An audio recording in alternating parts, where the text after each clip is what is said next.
Hello, Internet, and welcome to Saturday Night's Apocalypse. Thank you for joining us for the premiere episode of our brand new show, brand new season. Sorry for this show. We're here to play some more D&D. If you joined us for the finale of Saturday Night's Thunderball, we finished that up last week. Thank you for joining us. That was a blast, and we are looking forward to getting into some more classic fare here. We're going to be playing the Princes of the Apocalypse campaign.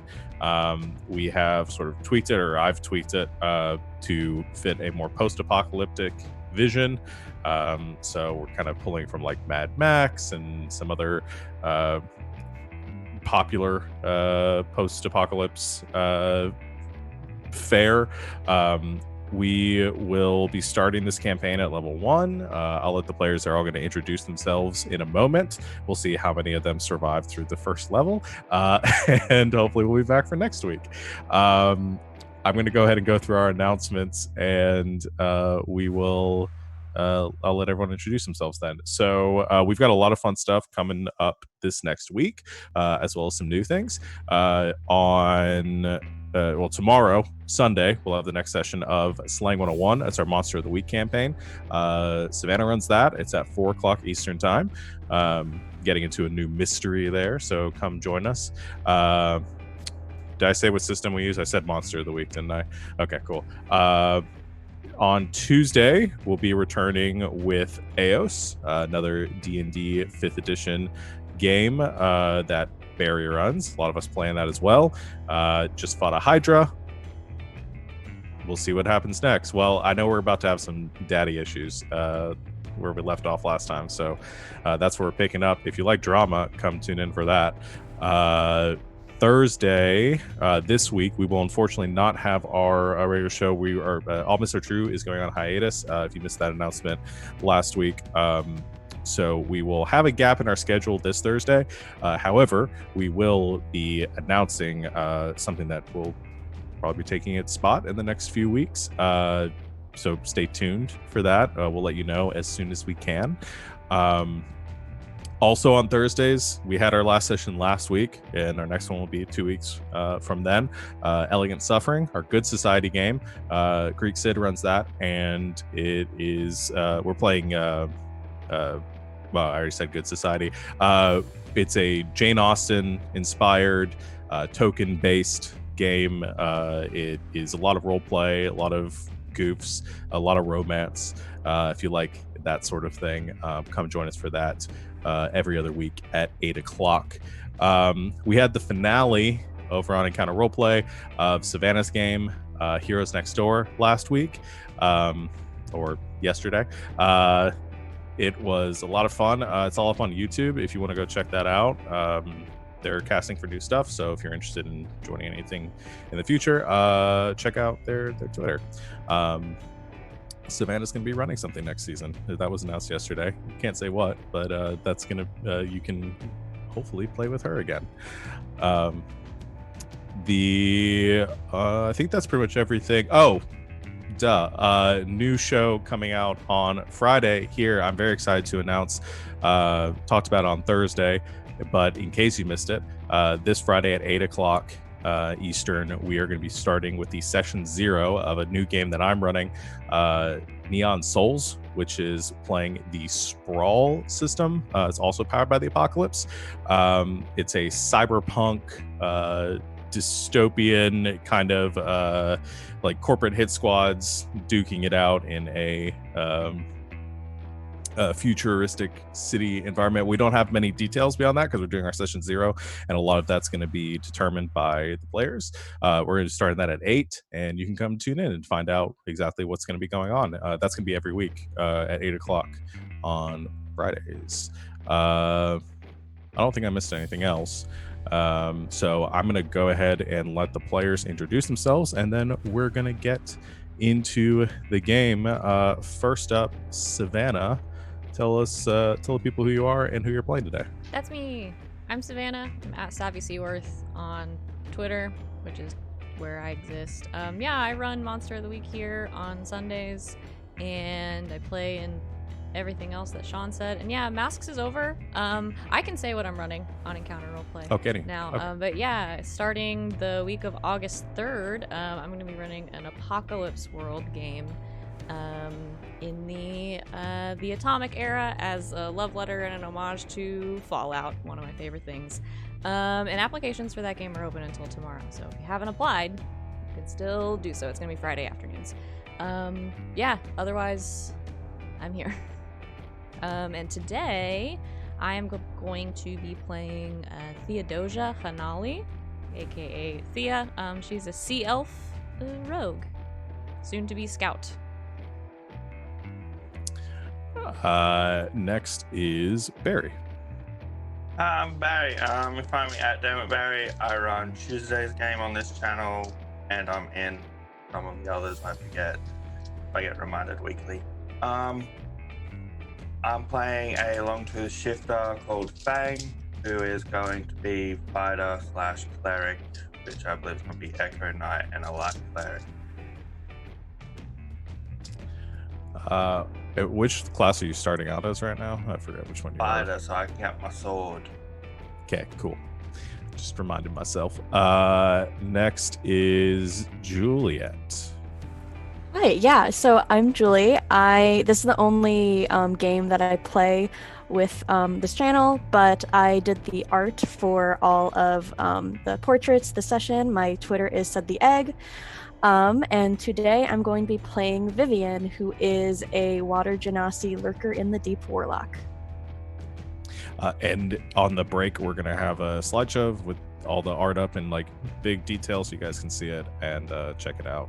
Definitely go check out all of Julie's stuff. There are small versions below your faces right now. Yeah. The break is where the real magic happens. If you want those high-res glossy JPEGs, hang out with us on the break. The next person I have is Alex.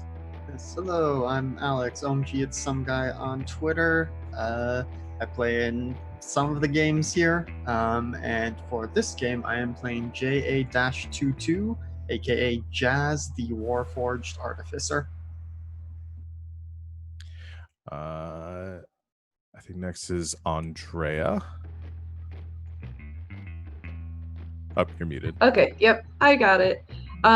Obviously, my name is Andrea, and it's the first time I've played on a streamed game on this channel, and so it's very exciting for me. And so I'm going to be playing Yona, a gnome druid, and it's going to be Circle of Spores druid. It's going to be very exciting, because it's the first time I've played a gnome that's not Circle of the Moon. And yes, Andrea is joining us for the first time for this, so we are excited to have her here. Look forward to seeing what sort of craziness she can add to this already nuts group. And then bring up the rear, last but not least, Jake. Hello, my name's Jake. I will be playing a Tortle monk named Shellac, so I can live out all of my tiny Jake Jr. dreams of wanting to be a Ninja Turtle. I'll eventually go Order of the Sun Soul.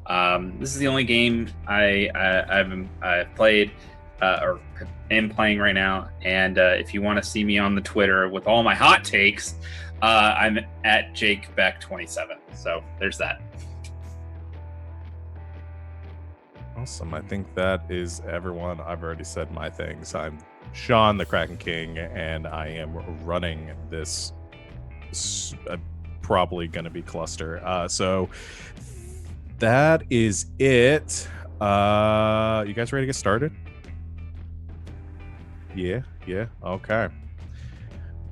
Well, let's bring us into the game.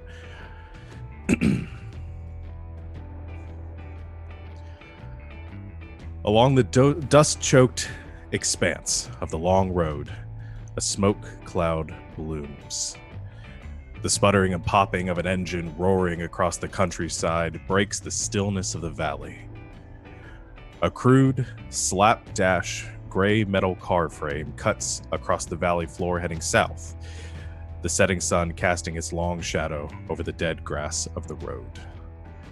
The spiked tires of the car bore into the earth, kicking up chunks of rock in the wake of the hideous machine, which bears its lonely path towards the only structure for miles, Red Larch.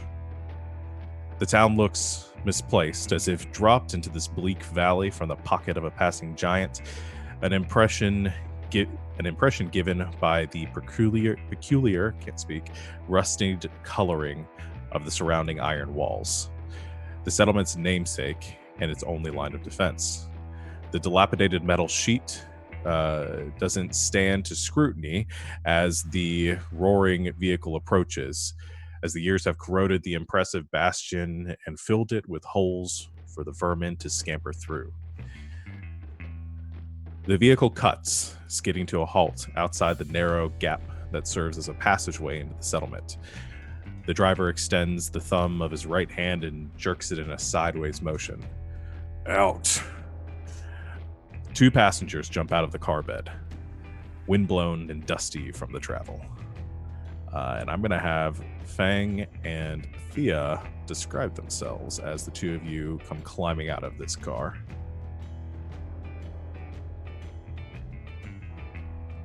I'll go first. Thea is a very small, thin, sort of lithe sea elf woman. She has really long, sort of wild, wavy green hair, and very long pointed ears that sort of poke through it behind her head. Her eyes are this clear aquamarine color. She's tan, has freckles sort of across her face, and is grinning almost always. Her fingers and toes are webbed, and she has thin gills on the sides of her neck. She wears leather armor, just fastened together with straps and ties. And around her neck, she wears a key on a leather strap, and then she has a bunch of sharp things, a bunch of weapons, a rapier, 2 daggers, and a bow and a quiver of arrows tossed across her back. She just like bounds out of the car, just very excited to be here. And behind her, Fang is a large 7'2", 285 pounds of muscle man mountain, exactly 2 feet taller than his little friend. He's got 1 red eye, 1 blue eye, necklace made of teeth which has fallen out of his mouth while he's been in combat. Salt and pepper colored hair, a lot of scars on his face, and 1 weapon, which is a great sword where the blade is 5'3" 5'3" feet, not inches. Also taller than me. Yeah. Great sword that's just taller than his little friend, who nobody is allowed to hurt. And he begrudgingly gets up and out of the car, not pounding, not smiling, serious face. As the 2 of you step out of the car, the vehicle goes tearing off away from you, kicking up more chunks of rock and dust in your direction. The 2 of you have arrived at Red Larch, being put on this path through your own individual desires and goals, but very specifically, you have been led to believe that there is work in this area. In fact, all of you have, get to the rest of you in a second, have arrived here knowing that a lot of stuff has been going on. Rumors have reached your ears of ill happenings in the Deseret Valley, which you are here to investigate. Specifically, you've been told to find someone named Harbuck at the Swinging Sword in Red Larch. The 2 of you step inside the city. Unless there's anything you want to do before entering. As you step through this narrow gap in the wall and into the town of Red Larch, it's about what you expect. The fragments of a struggle to survive built over the old and the forgotten. Long, broken wooden and stone buildings patched together with metal to form lean-tos and hovels for the settlers. The pungent odor of leather tanning mixed with a lingering burn smell assaults your senses. You wind down the streets, avoiding the splashes of waste cast down from the catwalks above, until you reach a row of houses where, at the end, you see a sign jutting out into the street in the shape of a sword.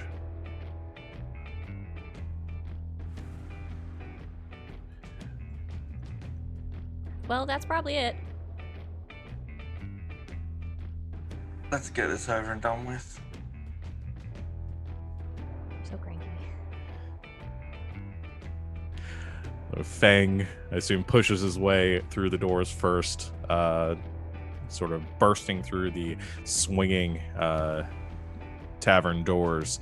As you enter, you catch the unfriendly eyes of a half dozen folks eating what you would only assume is food slopped into metal bowls, or biting into bricks of charred bread. A much larger group of individuals, though, congregate in the back, surrounding a haggard-looking man sitting at a table in a brown duster with a patched-up Stetson sitting in front of him. Even from this distance, you hear a sigh as he motions for you to approach. The rest of you are the group that is currently standing around this man, Harbuck, sorry. I'm going to have each of you describe your current posturing. Each one of you have found your way to Harbuck today to speak with him regarding the business in the town and your own personal goals. So let's get a taste of what you are currently doing, how you're carrying yourself, what you look like. And next on my list would be Julie. Yeah, so Vivian is sitting there. She is a 5'8" water genasi. She looks extremely cheery. She's kind of drumming her fingers against the table as she waits for these two to approach. She has light teal skin that always kind of looks dewy, has a bit of moisture to it, aquamarine eyes, and her hair is made of water, and the edges of it kind of look like sea foam. Her clothing is very simple fabric, lots of bandages kind of like on her arms, and she's wearing leather pants that has been kind of patched together over the years. So yeah, she is like smiling, kind of like waving you guys as you approach. So one friendly face greeting the two of you. At least one friendly face. We'll get to the others. Alex. So Jazz is standing there, not quite as tall as Fang, but 6'4", 290 some pounds. Their clothing probably was burlap sacks at some point. They've got a raggedy shirt and some pants on, but most noticeably, they are a Warforged. And while they've got probably the single most cohesive piece of plating is their cranium piece. Even that has signs of wear and tear. Coincidentally, like Fang, they have a red and a blue eye, but upon closer inspection, they appear to be a ruby and a sapphire. But with the short sleeves and short pant legs, you can tell that there's lots of mismatched and patched together pieces covering Jazz's. I don't want to say it's an exoskeleton, but you can also see underneath there are a lot of wires and mechanisms that you can see through. They've got a very neutral expression on right now, and they are kind of just fiddling with what appears to be just random scrap in their hands. Andrea. Okay, so Miona is a 3'5" gnome who's not sitting on a chair. She's kind of leaning on the table or trying to. She's trying to look cool. She's not sure how to do that though. So she's just kind of sitting there smiling, but she looks kind of uncomfortable, and she seems to be looking around pretty wildly at everyone walking in. She has this raggedy coat that's missing all the buttons. It looks like it could never be buttoned up again because it's missing so many of them. And just some leather armor underneath it. She's got a scar over her right eye that seems to be covered in some sort of soot. And she's got long hair that's braided down her back with white streaks through it. all the way down. And the other notable thing about her appearance is that hanging from her left ear is a little shiny silver earring in the shape of a teardrop that just seems to be kind of oddly shiny with how grimy she looks and how not together she is coat-wise and all the other weapons she's got. And then bringing up this ragtag group, Jake or Shellac. All right, so Shellac is a 5'9" razorback turtle. I think he is kind of just in like a corner, kind of by himself. He's, if you've ever seen an alligator snapping turtle, they're very terrifying looking. And he knows that, but he himself is not a terrifying person. He's super awkward. And so I think he is just kind of back there, kind of by himself. Maybe he has a drink, kind of picking at his arm wrappings. His arms are wrapped in these kind of violet cloth. He has a kind of a violet scarf around his neck as well. And I think he's just kind of trying to eye and be like, all right, like he knows he needs to make contact with somebody, but he doesn't know how to do it. It's very like 8th grade dance. Like, do I go talk to him? Do I do it? And so he looks menacing, but he's not. He's waiting for someone to come talk to him. I love this awkward group. And Fang and Thea, the two of you do recognize Shellac, and Shellac, I think you recognize them as well. I don't think you see Thea at first because she's behind Fang and she's like 5'2". So you just hear, Shelly! And then she pokes her head out. Yeah, and then, it's just sort of like, oh, hey. Hi! Hey. I got a table. Just go sit at his table. As you head over towards where Harbuck is sitting with everyone else sitting or standing around them, he sort of grumbles. He says, shit, well, come join the party, I guess. Y'all here for work too? Or just here to harass the good people of this town with ceaseless questions? Just work. Right. All right, well, settle. All right. Kind of gives a very stern look, sits up at the table, adjusts his duster a bit, says, now, I'm the law around these parts, and if y'all are going to stay in town, you'll have to follow my rules. Now, and you hear a scoff in the corner, and another voice just grumbles, law. He looks over, glances at them a look, says, oh, shut it, Davey.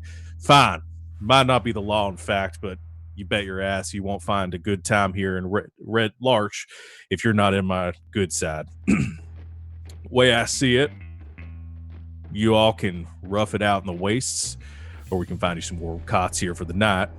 One has a significantly lower chance of you getting your throat slashed in your sleep. So, y'all agree to follow my rules while we sit here? So long as they are reasonable. You're the boss. Well, as long as you do what I say, you'll find me nothing but. Way I see it, I'm sure this is a reason y'all have come through our little haven here. We've been up to our elbows in shit for months.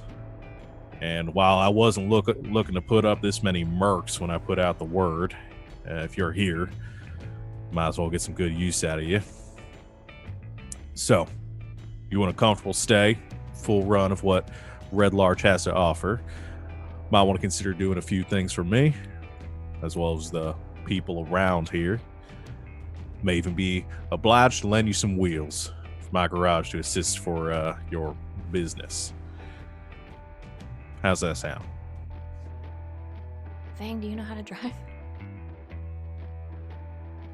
Can't be hard. Okay. Cool. Right. Well, as long as we're all in agreement here. I'll let you go about your business. I would suggest, if you're looking to help out the people of our community here, you speak to Kaylessa over there at the bar. She owns this establishment, and if you're going to be staying here, I recommend that you help her in any way you can. As well as a few other individuals. I can give you their names. People have been bothering me with all sorts of crap over the past couple weeks. So, any questions for me?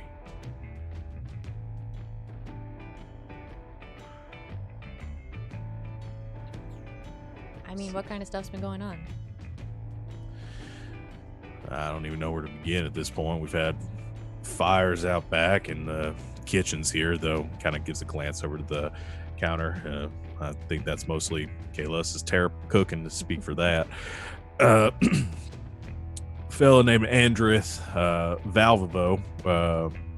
Valivo mentioned something about a skull he saw outside of town. One of the locals here maybe has a bit of a screw loose, but been talking to whoever he can about that. Alberi and Alack, they live on the northern edge of town. They came in yesterday yelling about some masked figures working out while they were working out in the quarry. Scared them off, spooked them pretty bad, actually. And I'm not quite sure what about them got them so rattled, but I haven't had time to look into it if we've got some people snooping around over there. Like I said, might want to talk to Kaylessa first if you're planning on staying here before you get roped into any of that.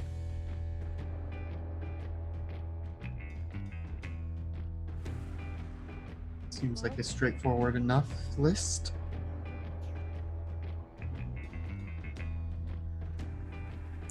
Well, all right then. You can find me here most times. Otherwise, I live just down the road here.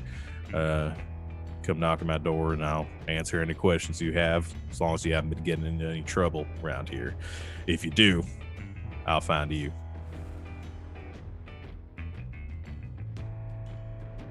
All right. Okay. Now get. Go on, get. And then I think Shellac is just kind of like, okay. And like, no, and he's like too big and starts knocking stuff off the table with his shell. Aw.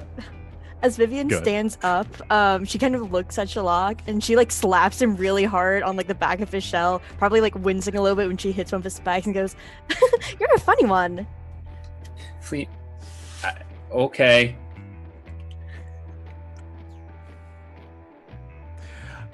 Now, all of you, like I said, have been here for different reasons. I'm going to go ahead and give you guys some names besides the ones that Harbrick has just given you.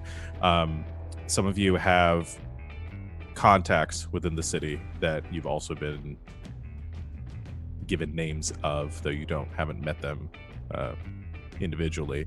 Let's see. For all of you Harpers here, you've been told that a contact in the town for that you could speak with, Endrith Valivo, who you've just been given his name from Harbuck, is the contact for the Harpers, if you want any jobs from them. Jazz, you've been told to look out for somebody named Mango Barrel. Goes by Mango.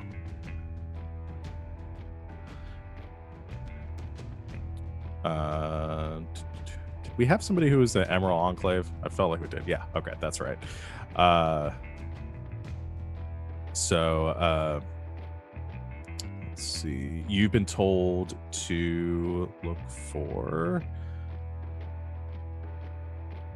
Halea. Just spelled it. It's just a god awful way, so just spell it however you want. I'm imagining. It'll be fine. Yeah. So yeah, you've been given those names as potential contacts if you need leads. Otherwise, you guys are just here to do jobs, investigate what's been going on. All you know is there's been a lot of trouble around these parts, and you're not sure why. think as soon as Harbuck got up to leave, Jazz has immediately turned around and gone over to the bar to get Kalessa's attention and just, pardon me, good innkeep. It has been brought to our attention that there have been some fires in your kitchens, quite possibly due to your cooking, though that has yet to be verified. Do you require assistance with this matter? Kalessa, who's an older dwarven woman with very light skin, but a lot of sort of weathering to her features, was currently tending to lifting up a small keg up onto the back bar, and as you say that, she sort of stumbles for a second. She looks back. She said, "Well, what did you say about my cooking?" I'm simply repeating what Harbuck said. That bastard. And she looks at the door as he has walked out of it, says, "See if I give him any more free booze around here. Fine. Yeah, we've been having some issues. I mean, the fire's not the most of it. What did Harbuck downplaying things again? He good for nothing. There's a lot of crap going on around here, and that's just the least of it. So if y'all are really looking to help, I can point you in the right direction, but, well, last people that went out that way didn't exactly come back." Previously sent individuals into your kitchen to deal with the fires and they did not return? No, not the kitchens. God damn. No, the Red Larch has been dealing with all sorts of crap. People coming in, causing problems, fires, and storms popping up out of nowhere, and all sorts of bullshit like that. But it's not happening in Red Larch. It's coming from out there, out in the wastes. Shit's happening. I don't know much about it, but I've felt in my bones there's an evil wind stirring out there, especially out there at the just north of town. What's it called? I need to look at my fucking map. Lance Rock, just north of town. It's people used to go out there and hunt and all sorts of things, but lately I don't know, I've just been getting strange omens coming out from out that way. When I've been looking at the signs once a day, as I want to do, I feel there's an ill wind stirring out that way, and we sent out some good folks such as yourselves looking to help us out a bit, but, well, none of them came back. So just further solidified my feelings that there's a darkness brewing out there.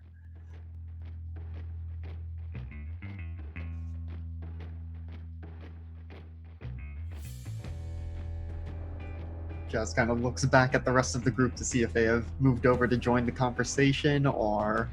I do. Yeah, same. I think of the presence of Jazz being so just up front is Shellac's worst nightmare. It's just oh my god, dude, no. I think kind of ran up there before he could stop him. As all of you kind of gather up, she's like, "Oh shit, there's a lot of you. Well, fine, if you're all looking to help more than the last group, so maybe you'll have a better time of it. But like I was telling your tall friend here, like I said, Red Larch has been dealing with its share of troubles in the past few months, and, well, I encourage everyone that can to get out there and take care of it, and give you free rooms and food if you go do that. I think every monster and ill creature that's out there that you take care of while roaming around makes us that much safer. I mean, I've had people coming through here for months now telling me about the crazy shit they've seen out there in the valley. Fogs lingering after the sun rises, unnatural things. Hot winds sweeping across out of nowhere on a cool day. More other sort of violent things too. Sudden lightning strikes out of the clear blue sky, and other sources of fell magic.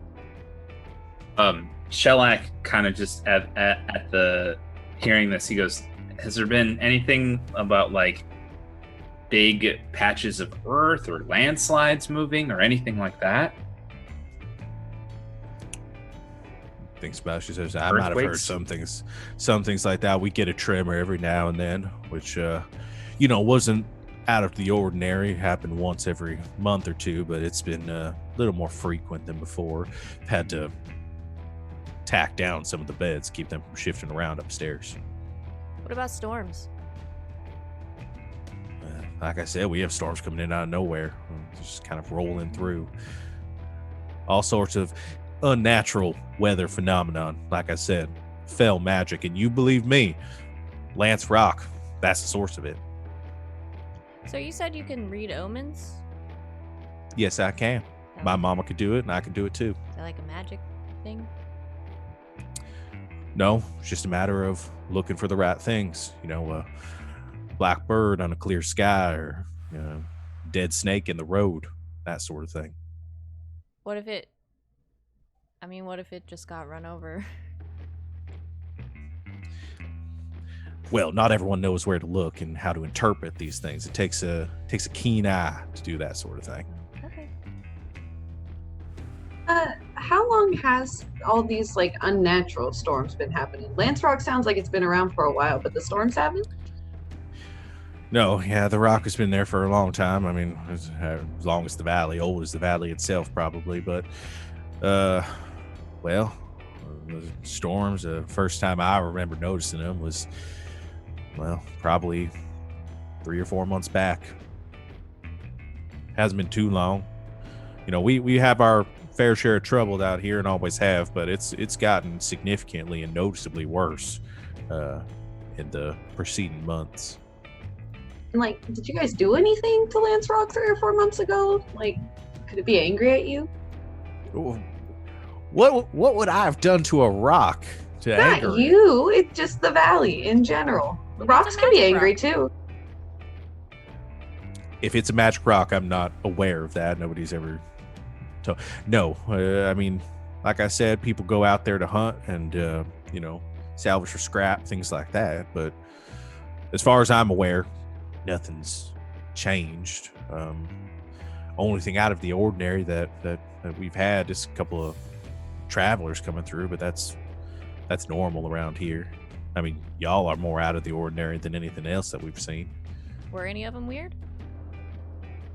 I mean, most people that travel around the waste like y'all do are weird. Oh, okay. You don't have to be mean. It's not a normal person that lives that kind of life.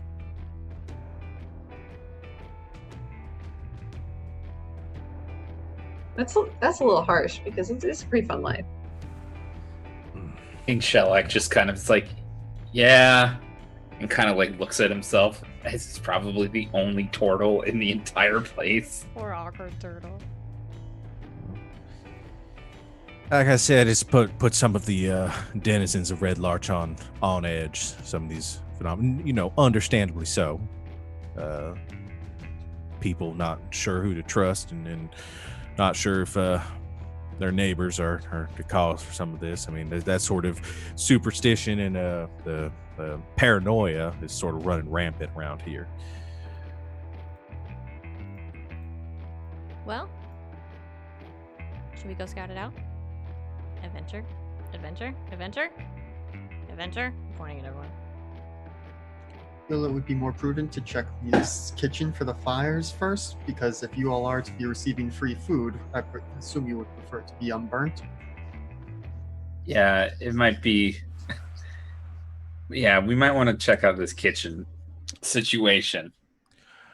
Kalis is sort of like shrug. She's like, I've told Harbuck it was Listen, I left some of the bread in there for too long and it burned. I mean, it happens. Everyone's going to get all up in arms every time I'm running this place all by myself. And yeah, I burned down the kitchen, okay? Sue me. Do you have a barrister in town with which to sue you? I think with that, Shellac tries to kind of push Jazz away a little bit, and it's like, we'll look at it. We're sorry. Not very good with the ladies.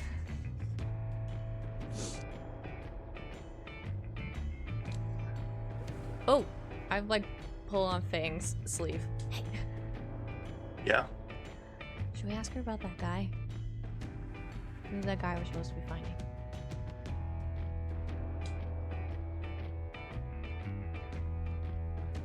I don't know.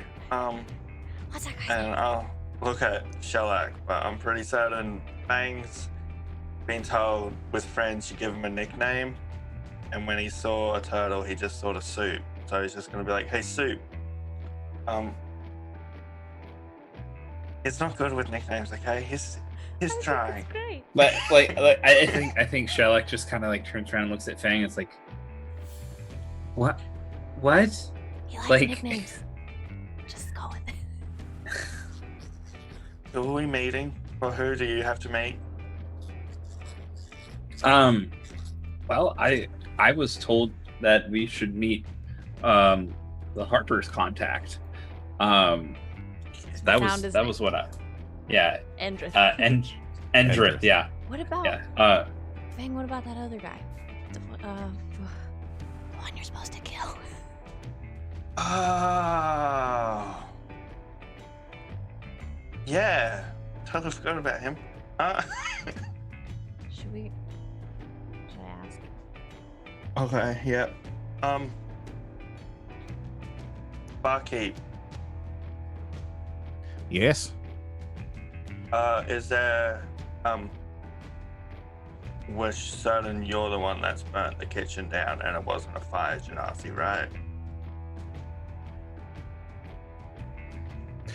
Yes, I'm pretty sure. Have you seen If you're just gonna rub it into to see. an old lady's face No. that she made a mistake and burned down her kitchen and is now forced to cook out in the yard, fine, let's keep rubbing that in. Have any of you ever Thea, talked to this another isn't person working. before? Excuse Thea, them. this isn't working. Have you heard of somebody named Bastian something?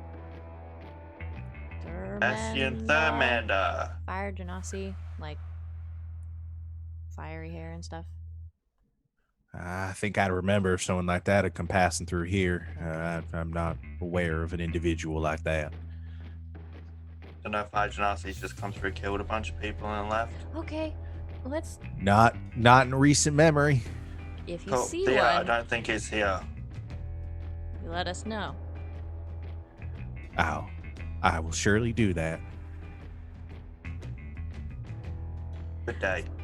So I think that while they were having that conversation with Kaylessa, Vivian was probably with Neona and Jazz, and she's probably like looking at Jazz really like closely because she's never seen a Warforged before, and she looks straight at him. She goes, "What happens if you get wet?" So far, it has not proven to be an issue. I am Okay. rather waterproof. Just, Oh, me too. do I need to breathe? I need to double check that. I have spent several days submerged in water just to see if I could. So far, to no detrimental effects. Oh, impressive. So, you guys you're pretty wet most of the time, and you submerge yourself for a couple of days. Do either of you like mold at all?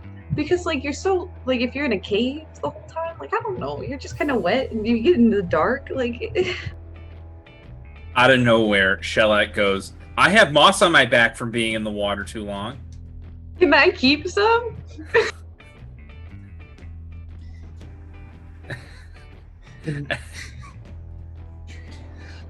In the past, I have had components that I have had to replace, but I do not have any of those with me at the moment. So, what are we talking about? Mold? Do you mold? Do I? No. Mold and general dampness. You appear to be a sea elf. You must also be familiar with the damp. Extremely. No, I don't mold. I don't think I do. Interesting. But see, the thing is she's like generally wet. She's kind of pointing at Vivian. She's like, but like, if you're in a cave or you're traveling through, like that's what happens. It's dark. It gets a little hot. You get some mold or fungus. Interesting stuff. I just point at I Vivian. have Cool hair. You look like my cousin. Oh, cool. I like your hair too. Thanks. nice So, Are we ready to go? Adventure, rock adventure, rock adventure. Rock adventure. Rock adventure. Finally. Fang's gonna be hello friends, and he'll try and smile, but he looks like his wild animal growling, bearing his sharp fangs, like he's gonna attack, but it's him trying to smile. Just But he pat looks pain. him gently on the elbow. He's friendly. Have we given you offense? I don't know what I would do with the fence, but We might replace the town's fences. They rather ramshackle. Are we walking, or is there a vehicle we get? I wasn't really paying attention. I do not believe. Did he say we might be able to borrow a cart, or is that after we do some things? My understanding was that it would be after we accomplish work. Let's walk. Let's do it. Come on, you have long legs. I'll show you guys the map of the surrounding area of Red Larch. Landsark is not too far away, so let me boop.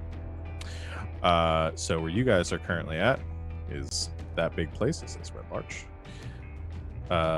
Where Lance Rock is, and Kaylessa would point you this direction. Say, just head on up the path that way and north, and no, actually, it's more of a westerly direction. Now that I'm looking at it, realize this map was not oriented the way that I remember. I don't know who does this sorts of things and what sort of crazy people they are, but boop, there we go. Lance Rock is in fact southwest of you, not northwest. I just get turned around sometimes, you know how it be. Getting on in years. Misplaced my glasses in the fire. I can fix the glasses and the ovens once we return. Well, that would be mighty kind of you. I would greatly appreciate that.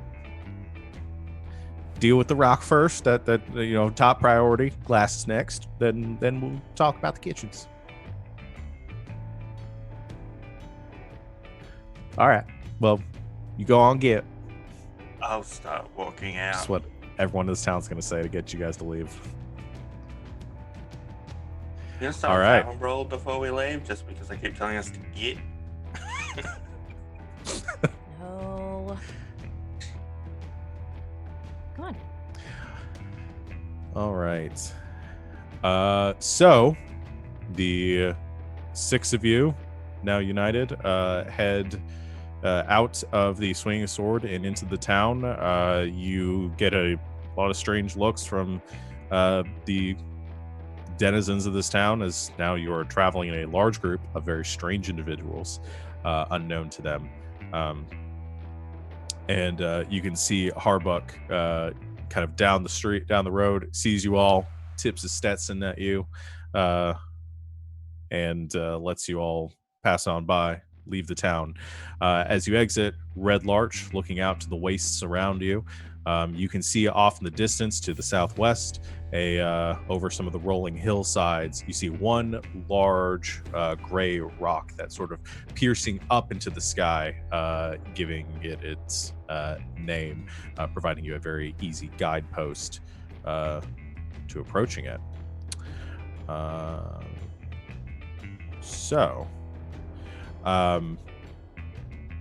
It's going to be most of the it's probably mid-morning. It'll be probably mid-afternoon by the time you guys make it to Lance Rock.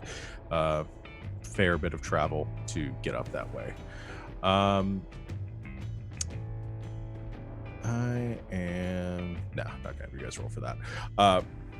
As you travel along this kind of barren landscape of this valley, you can see some groves of dead trees off in the distance. There is some sparse vegetation to be found in the area surrounding Red Larch, though it is very windblown and, as I said, sparse. Occasionally you'll catch the glint or the out of the corner of your eye, a bit of movement as a creature kind of scuttles off under a rock or over a nearby hillside, and occasionally you can see a group of birds or some sort of flying creatures off in the distance that are circling overhead, probably something vultures circling around some dead carcass miles off. As you approach Lance Rock, you can see this structure looming, grows ever more so, casting a long shadow across the valley. And though there's a larger rock formation that sort of surrounds it, the cliffside, other broken pieces that might have broken away from whatever rock structure was here before, of which only the central piece of which remains. A bit of trees still, very, very kind of withered looking trees, still remain in the shadow of Lance Rock. And as you scout around the area, you begin to look through those. So what I'm going to have is, how are you guys approaching this and investigating the area? Anything specifically you want to do? You all give me 10 minutes of preparation. I can see if there are any magics in the area. I can do detect magic as a ritual. You have to be close for that?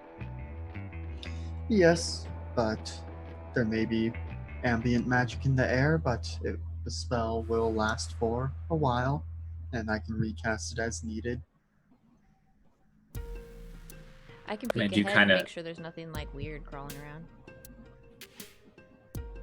Should I do like a kind of just an arcana check? Arcana wouldn't really get you much in Okay. the area unless you're having something specifically that you're trying to. You can't like sense magic with Arcana. That would be more of the detect Okay. magic spell. Okay. Well, if Jazz needs 10 minutes, I'll poke around quietly, and then Can I also poke around? I wanna investigate the specific rock that is the source of all the issues. Okay. So Jazz gets to work on ritual casting detect magic.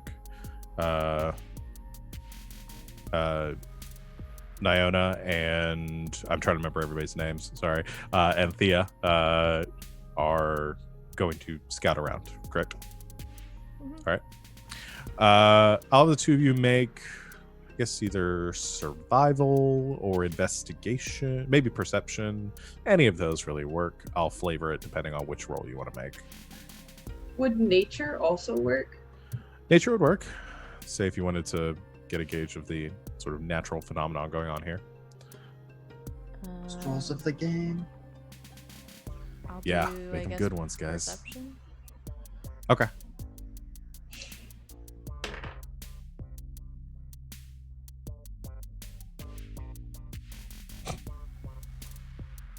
We will not use roll 20 anymore. I rolled a 15. And that's a natural 1 for a 6. She's Yeah. loving the rock, okay? Not the It's game. very exciting. It's not a rock, actually- it's a boulder. You get very distracted because in the shadow of the rock, there's a small pool of some collected rainwater, and there's some interesting like fungal growths that are kind of poking up around it. And you get very sidetracked in looking at those. You actually forget about the rock as it's like towering above you. You, Thea, what'd you roll again?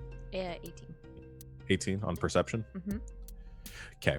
As you scout around, investigating the area, looking for signs, you do find a few things. Let me pull this up. You find tracks or indications that somebody has moved through here, not like tread marks of a vehicle, but the long sort of crusted like footprints pressed into some earth that was probably muddy at some point and then caked over once the area kind of dried up, and you catch some footprints indicating that somebody has probably passed through here, or several somebodies. You also Let's see. You also find some bone fragments scattered around the area. Not sort of natural that what you would expect, and well, actually, with a perception, I don't think you know exactly the nature of the creature, but you do find some bits of bone and other things that are scattered around here. And last, you do see, as you're kind of circumventing this rock, in this cliffside behind a grove of these dead trees, you do make out the entrance of a cave.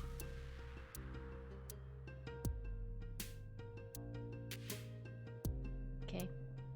I'm gonna scoop up some of the bones and go find Neona where she's looking at her mushrooms. She looks like she knows about nature. I'm just kind of showing her, hey, does this look like it's supposed to be here? Can I make another check? No. Yeah, you could make something specific for this. Nature or medicine would work.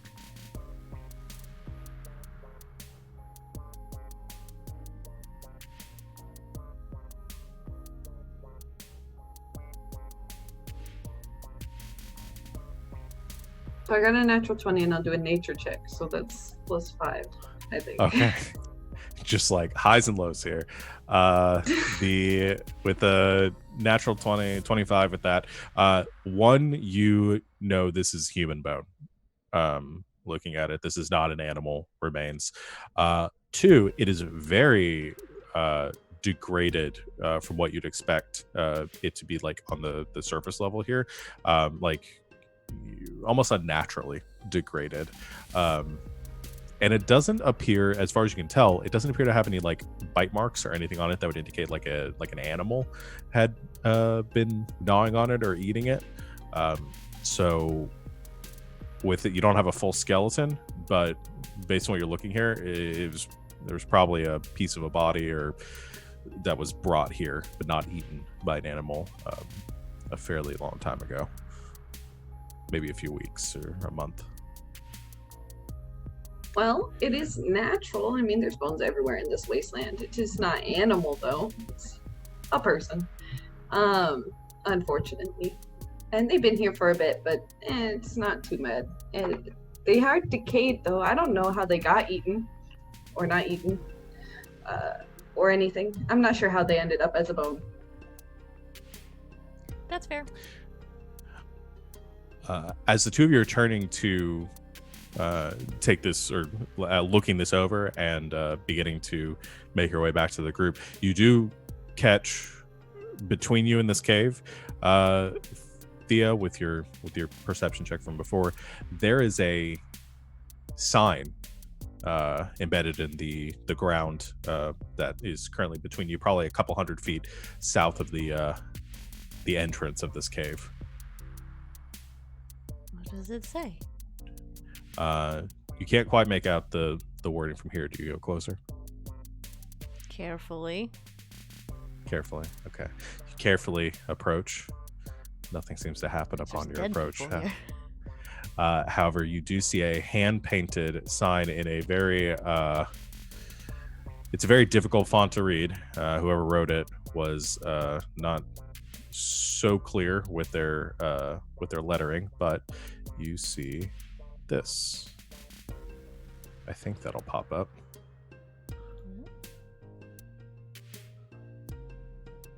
There we get it. Mm-hmm. Okay. Yeah, you can read it. I'll tell everyone what it says. It says, "Come no closer, lest you catch the disfiguring plague that afflicts me, the Lord of Lance Rock." I'll go tell everyone. I found a cave. And there's a weirdo inside.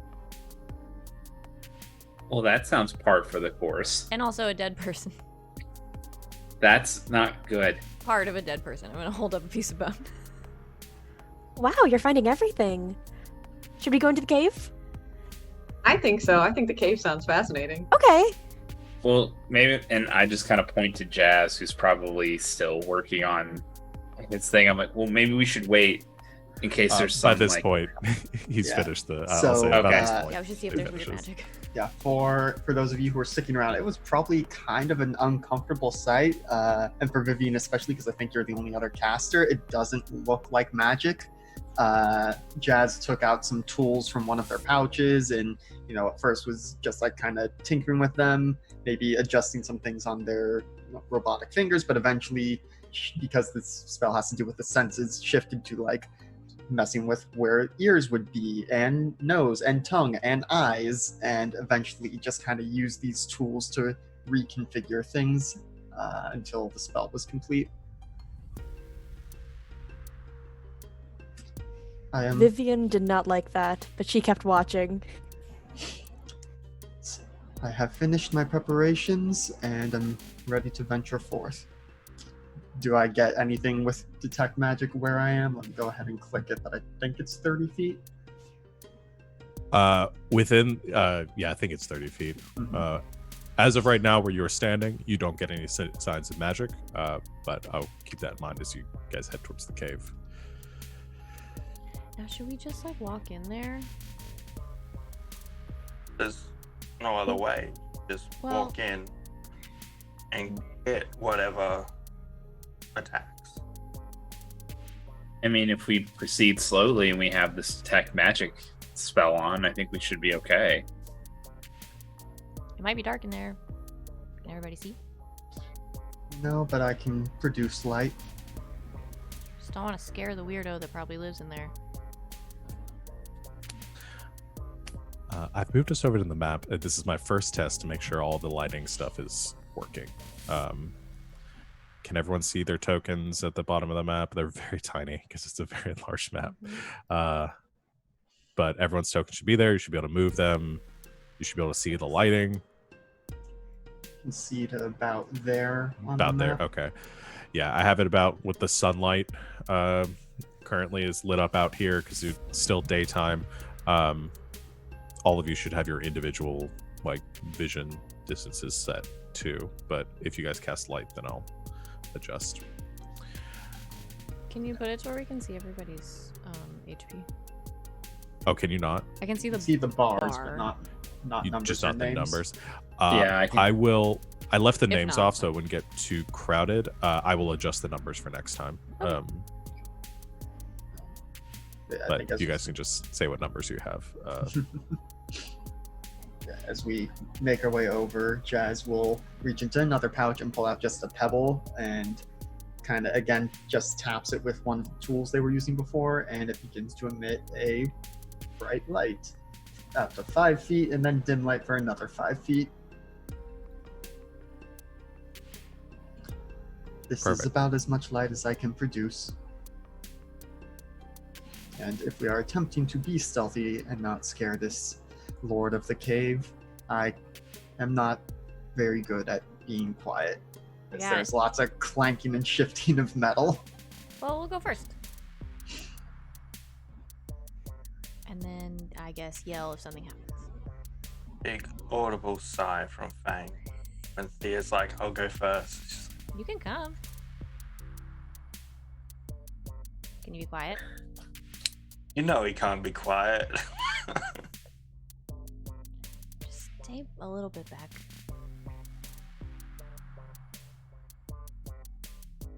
I'll yell, I promise. Creep, creep, creep. Okay. Make a I stealth start check. creeping way before I've made it to the cave entrance. Okay. Creeping along. What's my stealth? It's a lot.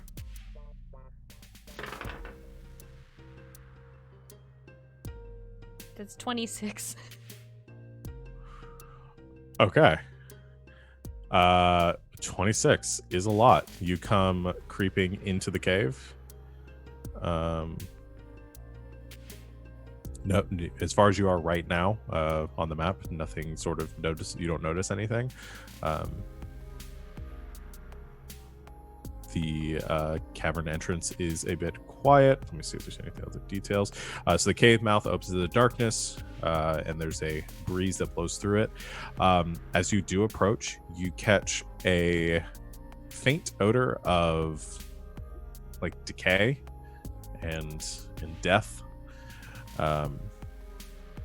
Inside, from your current vantage point, you see a natural cave. The floor and ceiling are uneven. The passage leads to the west, narrowing as it proceeds. Fiona's gonna follow after her, but she's gonna keep her distance too because she doesn't know how quiet she can be. Okay. I'm just gonna creep. You can roll a stealth check if you want to, but I'll creep around the corner. okay. You come in and you look around the corner. As you do see on the ground, about 60 feet into the cave, is the corpse of a human man that is sort of sprawled out here on its back, wearing only leather breeches.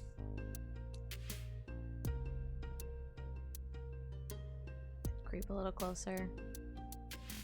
Pick up a pebble and like try to chuck it at its head. Okay.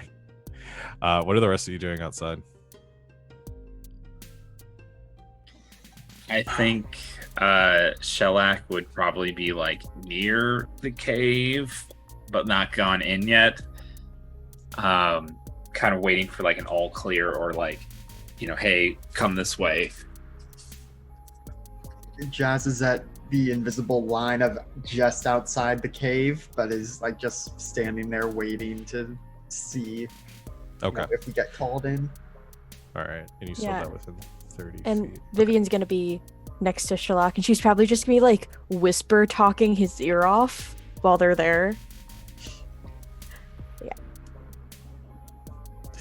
As the two of you are just like very Vivian just having a very excited one-way conversation with you, Shellac. As the two of you are creeping up, everyone else sees Thea kind of creep in, come around the corner. You pick up a rock, get within, probably get a little bit closer to throw a stone at it accurately. Otherwise, I'll have you make an attack roll with it. Oh, okay. If I think I'm being quiet, I probably think I'm being quiet. You are. I'll get a little closer. Okay. As you toss the pebble, it impacts the head of the body and kind of clacks to the ground. And then you hear a bit of a groan come from the person. Just kind of like, and then that groan kind of turns into a deeper, less normal sounding, normal sound as the body sort of unnaturally twitches up. And though you might have been at first afraid that the man might have in fact been alive, instead the zombie animates, turns around. You see two dead, lifeless eyes as the body sort of crawls to its kind of twisting and cracking as it does, stands to its feet, and just begins to shuffle in your direction. Creeping backwards. I think it notices you No. at this point. Fang, it's a zombie. Let's roll initiative. This is sigh. probably usually how this goes. Yep. Hence the whole we should just walk in and hit things. It's how it ends up happening. I have some very epic music, but this is a single zombie, and I don't really. Do it, Okay, do it, no, do I'm it. just gonna do it. Do it. We're gonna crush it. Well, Roll20 did so much better than I did. Oh, this is really intense. Summon the Rock is the name. Not of the gonna song. lie, it sounds like the encounter music in Final Fantasy 14. Yeah. Because anytime like I'm trying to cross like some place to go somewhere, like an enemy will pick up and this like rock music will start and then it'll go away after it loses sight. That is kind of what's happening here. Is it's basically like in a video game, every little encounter you get, like Skyrim, the epic music happens and you turn around, it's like a single wolf coming after you. You shouldn't have How come did here. this zombie roll the highest initiative? No. It was Is waiting. everyone's Oh, I got a 9, but it didn't add it to the turn order. Do you want me to do it again? yeah, you have to click your token in order for it to go on the yeah, so just click it, roll again, and then just change it to the 9. You should be able to select the number and edit it.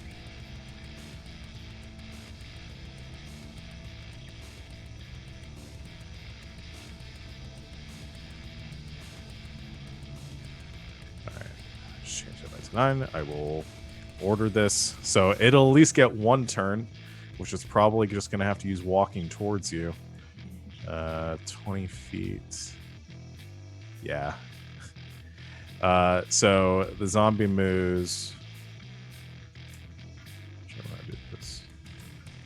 20 feet, and then it dashes just to come up to you. That is literally all it can do, though. So just kind of like, just as the tip picks up speed, almost like falling in your direction. Thea. That will end its turn. Fang. Wait, since we Thea has a tied- higher dex. Yeah, I was gonna say I probably do. Oh. Thea. Would like to take out my rapier and stab it. Okay. Stab away. 19. Hits. Heck does our rapier do? 8. That's 9 piercing damage. All right. 9 points of piercing damage to the zombie. Boy, the All numbers right. are small. Yeah. Welcome back to level 1. So 9 points of piercing damage as the rapier just effortlessly slides through the ribs of this zombie.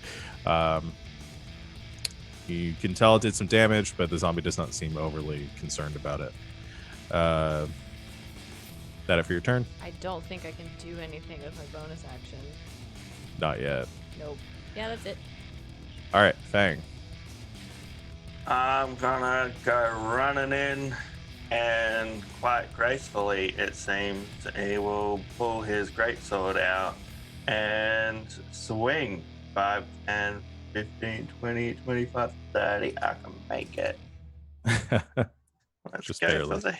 Thank God the zombie moved first. And does an 18 hit? Does. Okay, 2d6. Reroll my 1s and 2s because Great Weapon Master. Which thank God because I rolled a 1 and a 2. So that is 11 slashing damage. Ow. Okay. That a 6. And I'm gonna growl at it. All right, you slash it, almost cleaving off one of its arms fully. Like the blade digs into its shoulder. I mean, you almost just like bifurcate this zombie, but it is still up and kind of like twitchily moving at you. That's it for Fang. Inoa.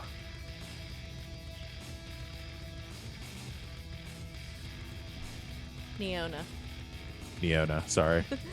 I think she's probably just gonna use her turn to get.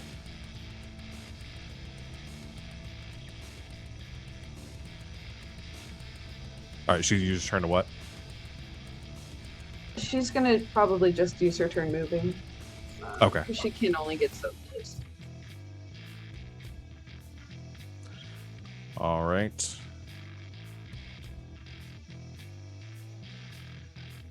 Okay, so you use your turn to move in there. Yeah, I think what was confusing me for some reason, the thing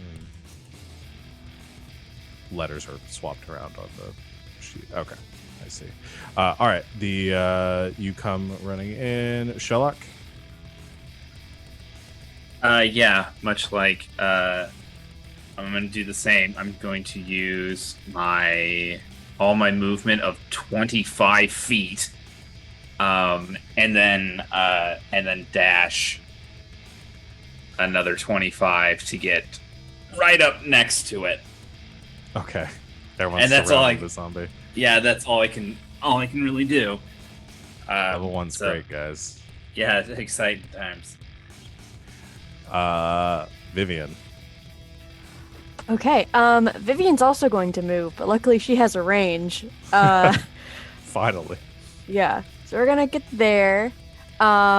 and I think we're gonna try to blast him. Okay. The zombie. Okay. That's going to be. That's gonna be a 24 to hit. That'll hit. Lovely. That's gonna be 3 force. I like to imagine that boy. she like runs up and kind of like skids and like shoots the blast like between Fang's legs just because like he's so tall. Okay. 3 points of damage.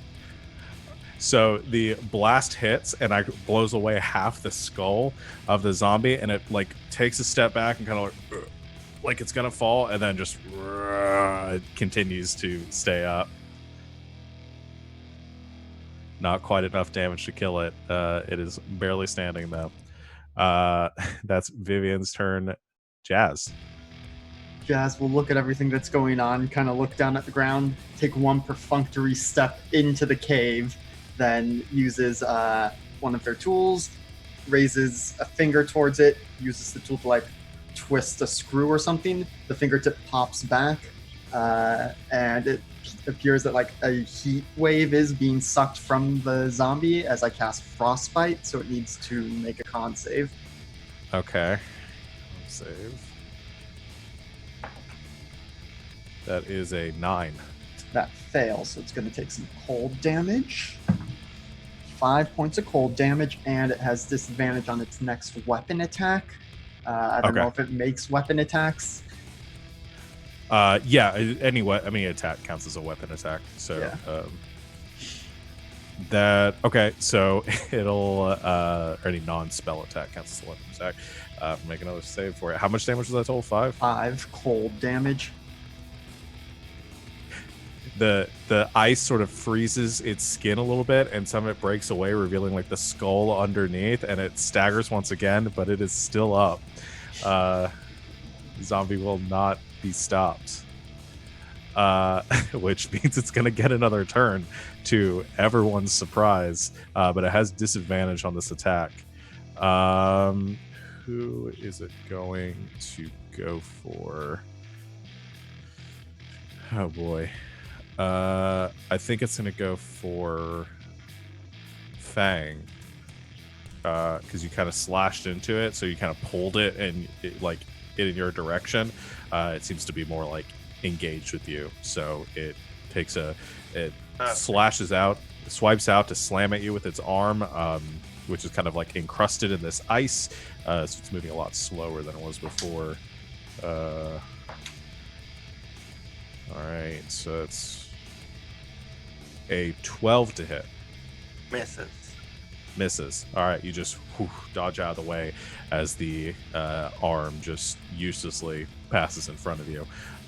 That ends the zombie's turn. Thea. Okay, time for you to be done. I'm gonna stab it again. All right, go and stab. It's not very good. 12. Hits. Ooh, I get They're sneak very attack. easy to hit. You do. Against This has to be enough to kill it, guys. 1 hit point. Oh, it's so many. Hold on. What do I have? That's 17 piercing damage. All right. 17, which means the DC for this is going to be 22, which it could still succeed on. No, it fails. So finally, you just stab it right in the brain, and the zombie drops. It is dead. I'm stuck. I'll help remove the weapon.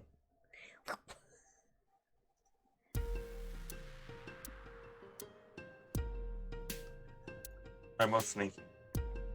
I thought it was dead.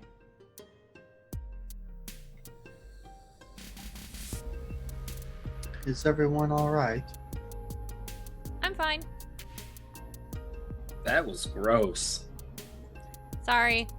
I threw a rock at it to make sure it was dead. It wasn't. You runs up to her and is like, I need to look at it. And she's gonna investigate the zombie, which is very curious. You're kind of cutting out a little bit. Um,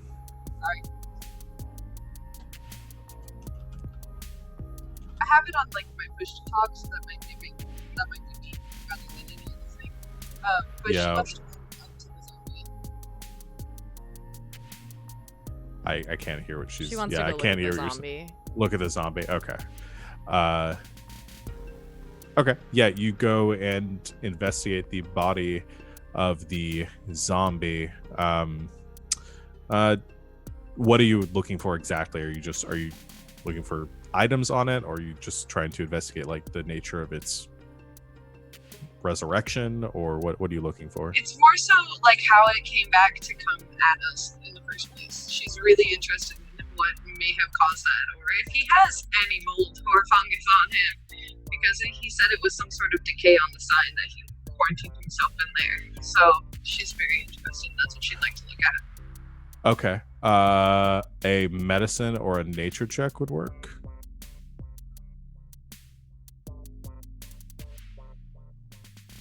Got a 12. On which one, medicine or nature? Each. Nature. Okay. As far as you can tell, this body seems like it's been dead for a fair amount of time. Probably, I mean, enough that it hasn't fully decayed, but there is a heavy amount of rot to it. So it's been a couple weeks, maybe. The nature of it being returned is probably something magical, and in fact, like as Jazz, as you enter, get within 30 feet of it, you can sense like a lingering, like necrotic energy coming off of the body.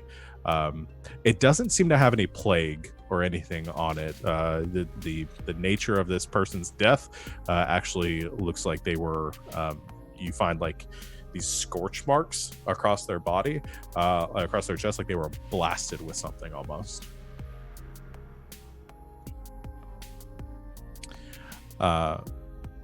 But you all have a tunnel leading ahead of you further into the cave to the west. And I think, looking at the time, let's go ahead and take our break there, and we will come back to continue exploring this cave. So stay tuned with us, everyone. We will be back real soon to see what other mysteries abound within this cave in Lance Rock. So see everybody soon.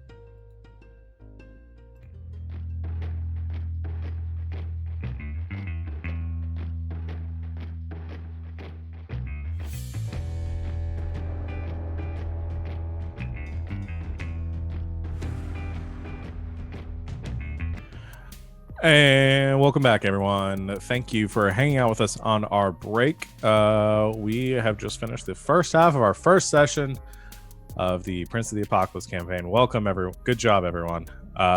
Let's keep going. So you guys are at the entrance of this cave at Lance Rock. You have defeated a single zombie and have your first little victory dance. And you have the rest of this cave ahead of you.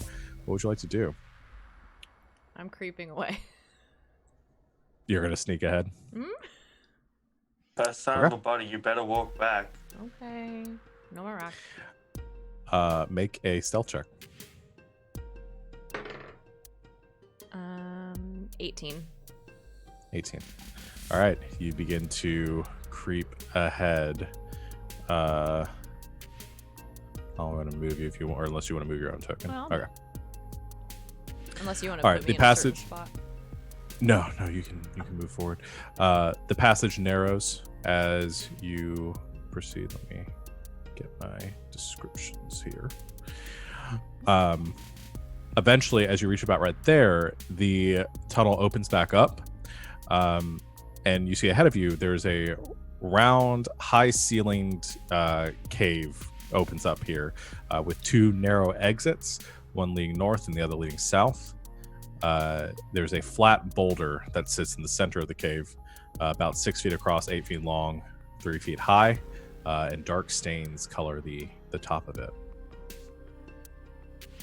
And you're currently like standing in the doorway. There's like a bit of like a ledge like above you that you can't like see over. But you can see this rounded ceiling extending up above. Spooky.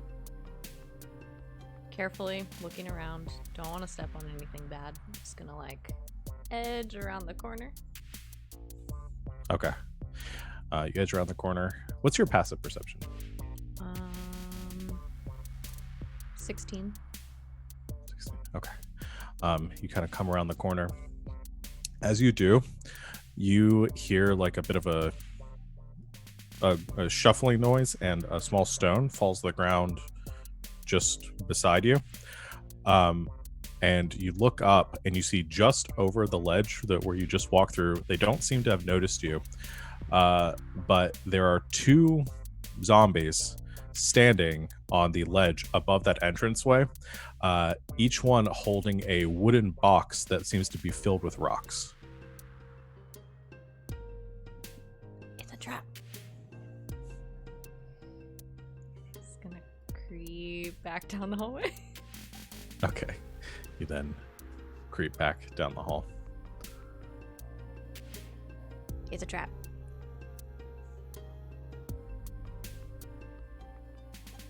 I may be able to do something to alert them and make them do what they were going to do. They're gonna drop a bunch of rocks on your head. I do not plan to be in a position for them to drop rocks on my head or any of your heads. I realize how that may have sounded. So I am going to use my magical tinkering and touch a couple more pebbles. And I'm gonna make one sound like the what would be like a medium-sized kind of wildlife in this area? Like a coyote. So yeah, I will make, because I can have it continuously emit a sound, and so it is going to, or actually no, not that one. I'll do the one where I can record a message and just make it sound like I'm talking to someone else in the party, but the sound can be heard from 10 feet away, and I will then get up close to, and like, I don't think I'm not gonna try and stealth, not that I could anyway, but rather than going into the room, I will then instead toss the sound producing pebble in through the door so it sounds like we've gone in through. Okay. So you kind of creep up to the door, and what are the rest of you doing as Jazz does this? I'm gonna wait quietly right behind him, and then after they drop the rocks, I'm gonna run in and start shooting. Okay. I guess I'm gonna I'm at least running move closer. after my small friends, just sighing. This is fun. Stop being so cranky. Yeah, I'm gonna be kind of in the middle-ish or so. Okay. All right. You guys all line up over there as Jazz takes the pebble and tosses it in, and it kind of clacks across the ground, and just as it hits just beneath where the zombies are, it makes a noise. It sounds like a coyote growling or howling as it hits the stone surface. And as this happens, you hear a bit of a noise about, and then suddenly it's all these rocks come falling down, followed by 2 crates which smash onto the ground beneath them, causing the rocks to just scatter everywhere. And immediately following that, unless there's anything to do, is as soon as the rocks hit the ground, is no, Thea, you said you were going to run in. Well, I'm gonna go up to the edge and see if anything like starts walking this way. Yeah, so what happens as you kind of move up to the edge is then you see 2 other shapes come down as both zombies then jump down off the ledge. Both of them kind of hitting the ground, one after another, kind of in unison. They both take 6 points or 1d6 points of damage, which I'll roll here in a second, and just begin to like stand themselves up. A couple of them like broken fingers twitching as they turn to face all of you. Let's roll initiative, guys. Let me move This is a fun the cave. zombies. The funnest cave. There we go. I'm gonna roll some damage to the zombies. Probably should have. It should update your things automatically. Much better initiative this time.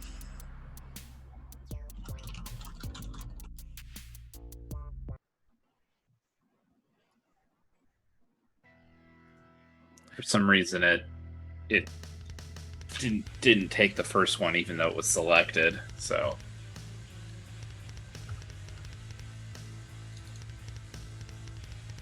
I And do like zombies the did not roll fight as well. music, even when there's only one zombie, because we are level 1, and it is like a boss fight. So it kept coming back alive.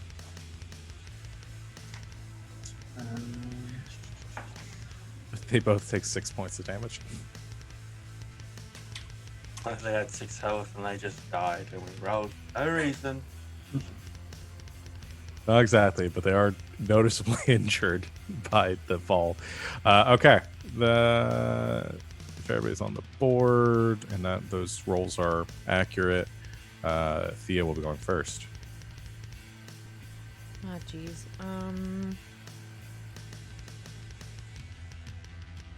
I'm gonna... Wait, hold on. Let me check my...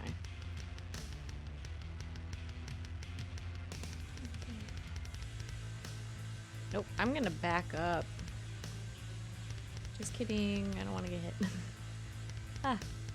And I'm gonna take out my bow and shoot at one of them. Okay. That's really bad. 8. That hits. Okay. Left or right? Right. Okay. 6. That's 10 piercing damage. Nice. All right. It's still up, but the arrow just sinks into one of its eyes, jamming it back into its skull. The Ooh. zombie kind of shimmers a little bit, but is still going. What? Should I be tracking arrows?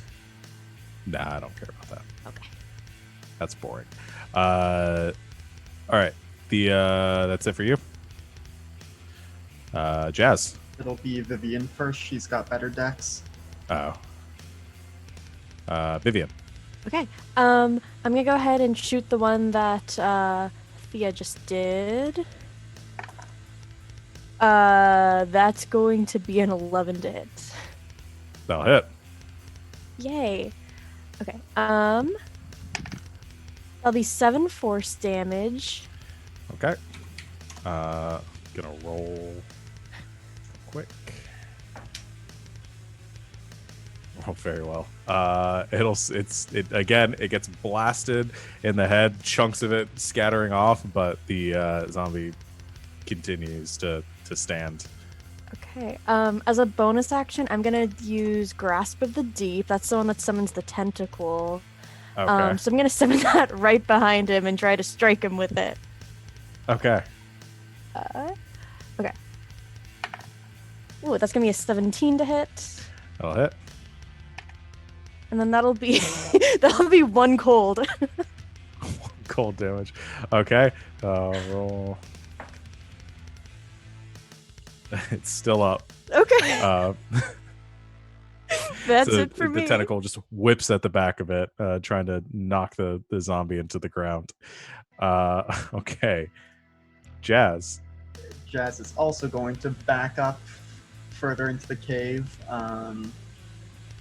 Yeah, probably getting about back to next to Vivian, and just as they move past the three of you, there's just like, pardon me, excuse me, don't want to step on anyone.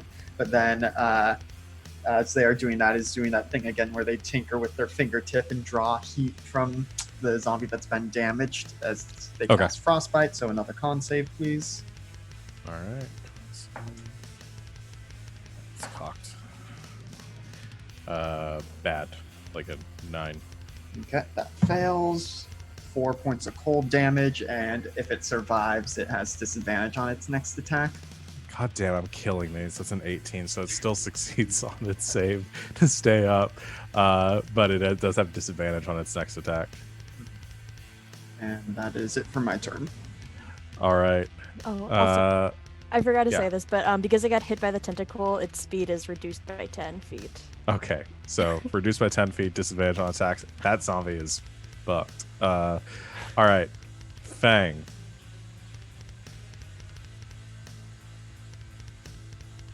You're muted. I'm gonna attack the other one because that one seems to be having its own issues. Immortal. Yeah, I don't want to deal with the immortal one, so I'll run in front of the other one because immortal zombies are not cool. That is a 14 to hit Okay, that'll hit. for a total of 9 slashing. 9 points of slashing. All right, full damage. That one hasn't quite been brought down, but you slash another big chunk out of it. And I will stay right there. All right. End of Fang's turn. Zombies' turns. And Fang, buddy, oh boy, you're right up there in the thick of it. So I think they're both gonna swipe at you. They should be weak-ish. One is one at disadvantage, which I'll do that one first.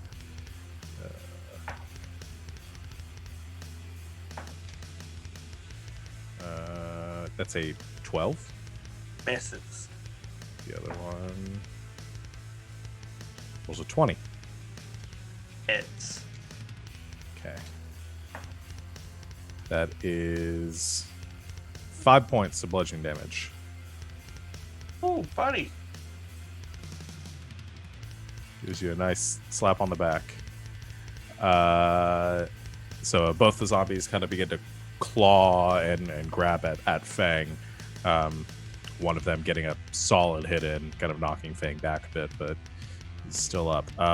Shellac, is your turn. Hooray! So I'm gonna go up to this zombie. Okay. And I'm gonna do an unarmed turtle punch to it. Okay. So I'll go ahead and roll that. That is I think I have it set up wrong. That's 7. 7 misses. Okay. And since I am a monk in martial arts, I can use my bonus action for a second attack. Yes. And we'll do that again. That's a 10. That hits. All right. Do that damage. That is 6 piercing, and it's piercing because I've got spikes on my arms. I'm a razorback. Right, 6 points of piercing. God, I don't know why I'm rolling so well on these. It's still like a 17. Yeah, that he's still up. This zombie will not go down. Yeah, the music did stop. Sorry, guys. So you punch this one, and the zombie is like broken. It's basically just a skeleton at this point, with a lot of fractures, and it still will not go. That's the end of Shellac's turn. Nyona. I'm gonna move closer, just behind the 2 people in front of the zombies, so I have a wall of people, and I'm gonna cast Infestation onto the zombie on the right. On the right, okay. What's the saving throw on that?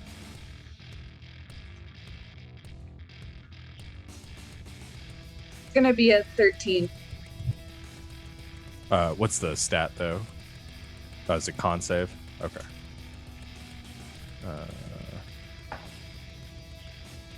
That's a 6. So that fails.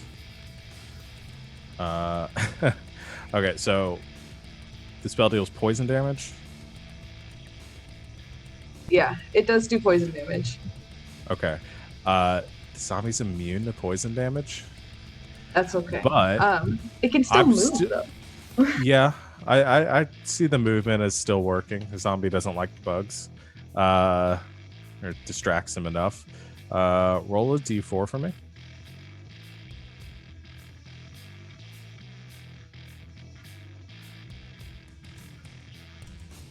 That's a 2. 2.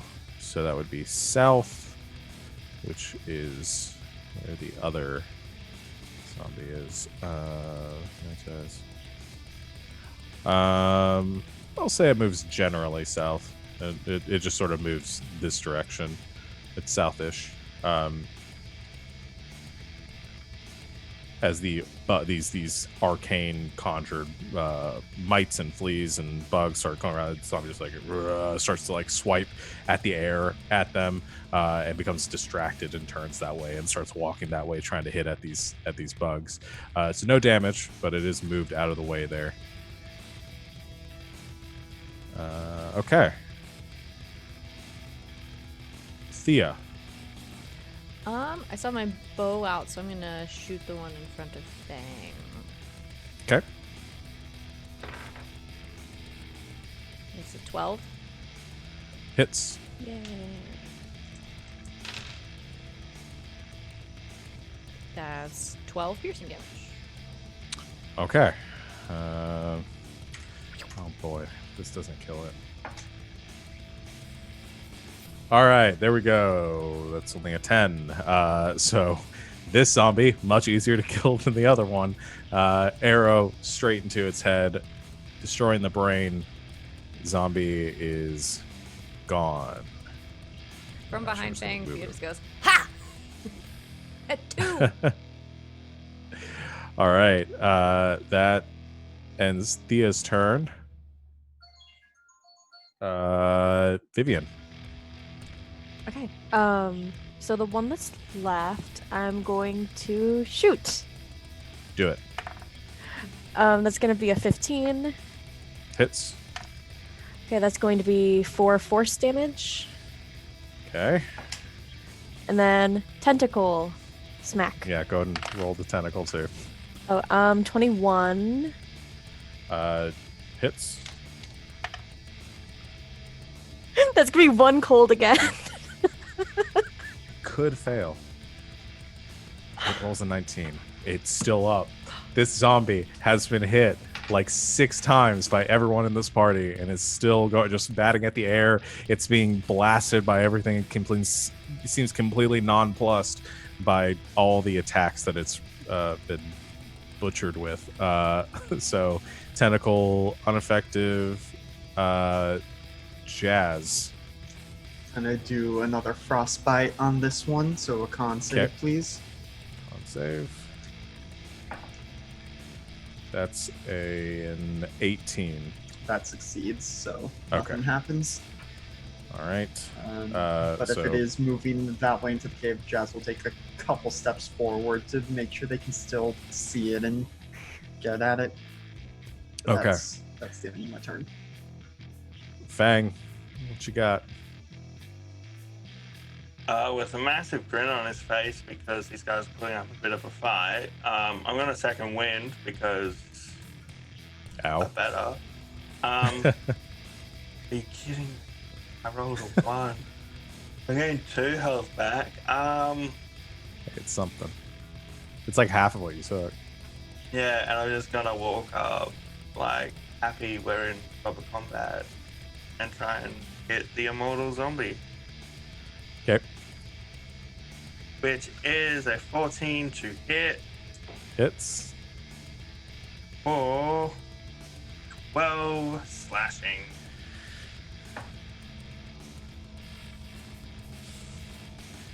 Rolled a 20 on the con save. Are you kidding me? Guys, I think you should just give up on the zombie. It can't die. No, I'm I'm going trying. to punch it to death. The dice will not let me kill this zombie. And it succeeded on that other attack, so it doesn't have disadvantage on its attack against me. Bring it. Yep. which the zombie is gonna turn around and bring it. It's a 20 to hit. That hits.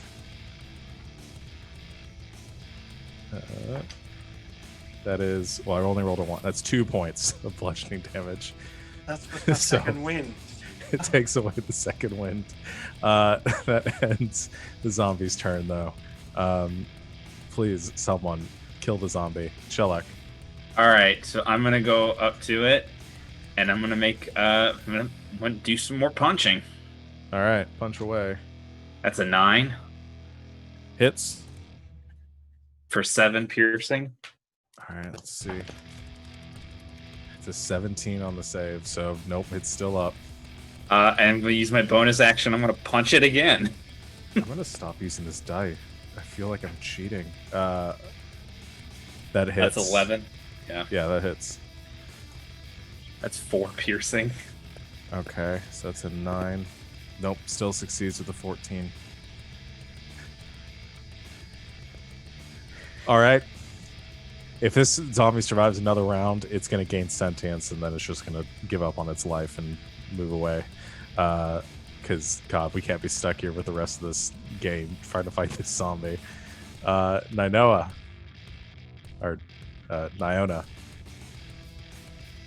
Okay, I'm gonna actually attack it with a short bow. Okay.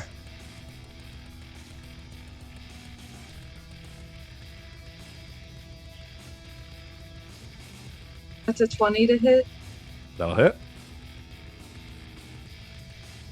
and it's 3 points of piercing damage. 3. DC was 8. It rolled an 8, so it's still up. All right. How many arrows does this thing have in it now? Again, That's just like 3. it. Okay. Thea? Ugh. Don't forget your sneak damage. Get to it. Because my sword does more damage. Yep. All right. I'm going in. Okay. Just I'm rushing up in. here, in between Shellac and Fang, and I'm gonna grab my rapier off my hip and stab it. Okay. Here we go. Here we go. That's a natural 20. Okay. It's Eat- dead. No, wait. Can I roll, please? Yes, you can roll the I wanna see damage. the big It does just die numbers. immediately from a critical hit, though. 9, 12. That's 21. Yeah. Yeah. Couldn't even save on that if it wanted to.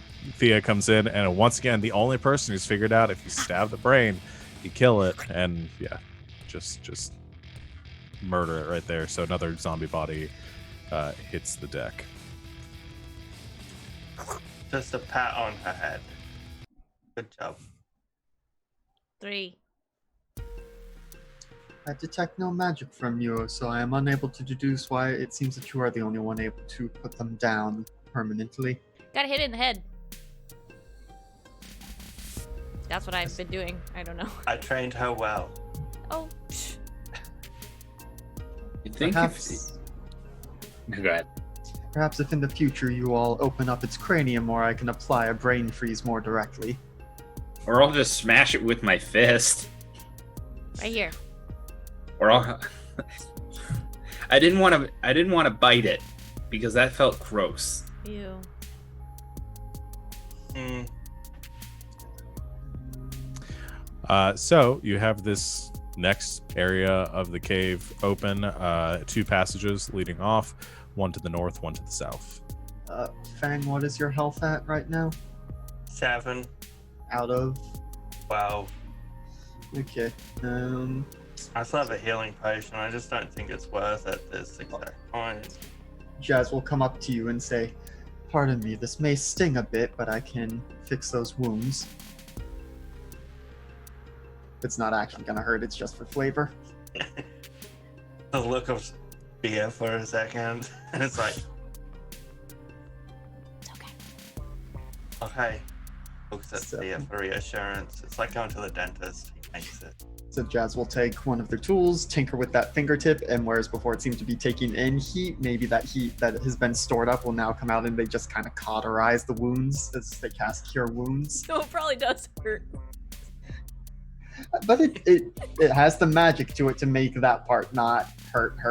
But it doesn't matter what I roll because you get at least 5. You get 12 from that Whoa. spell. So Oh, What? thank you. I means think 1 maybe plus in my the mod. future, wait That's till 5. I'm on the ground. Just fully heal me. Cool. Wait till I'm asleep. I can only do that once more today, so perhaps in the future I will wait until you're dead and bleeding on the ground. Well, maybe not That's dead. all I ask for. What is happening right now? We are discussing how to be most efficient. Yeah, wait till I'm out. But if Thea stubs her toe, you just heal her then and there. Like, Don't wait till he's dead. Well, mostly dead. I will have to work on my metrics for mostly dead. Okay, buddy. are we splitting the party? No. There's 2 pathways, and it's most efficient if we go. I'm with Zombie Slayer. Which way do you guys want to go? I mean, I can go look. Would we have any sense based on the surrounding cliffside which way might lead to more space? I can't think of any way that would. Yeah, no, the way that you guys came in, like the way that the cliffs were formed, they could equally lead to large areas. Ooh. Can I flip a coin? Well, like, they're only good for that. Not the reason to have them, except to decide. Love this. Okay. Left It's is the 1. only use for coins in this world. Left is 1. Right is 2. That's 1. Let's go left.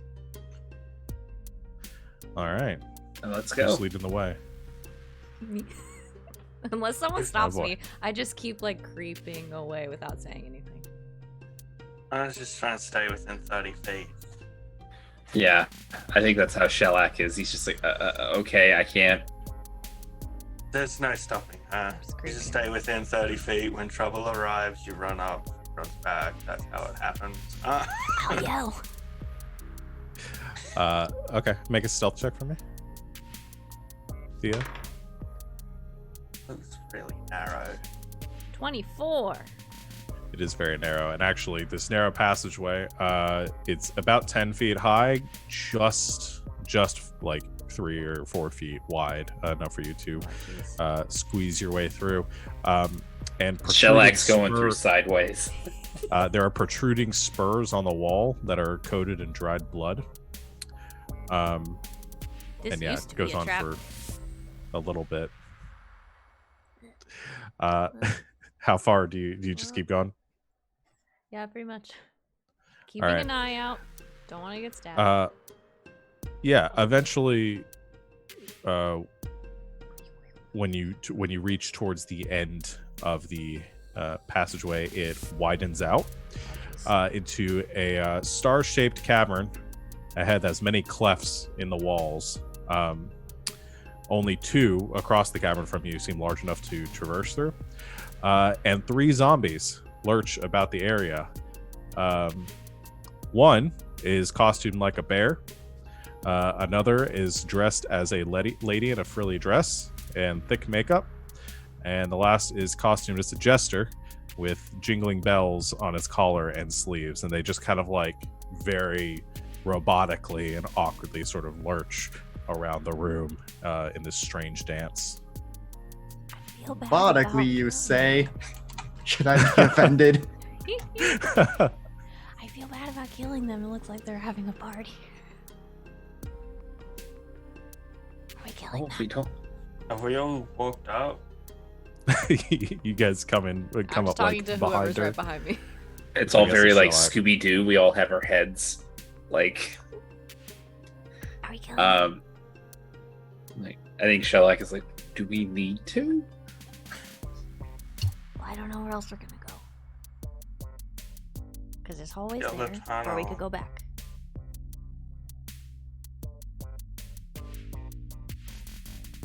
Then we go the other tunnel just because Fane can't easily get his weapon out in this tunnel because it's really small.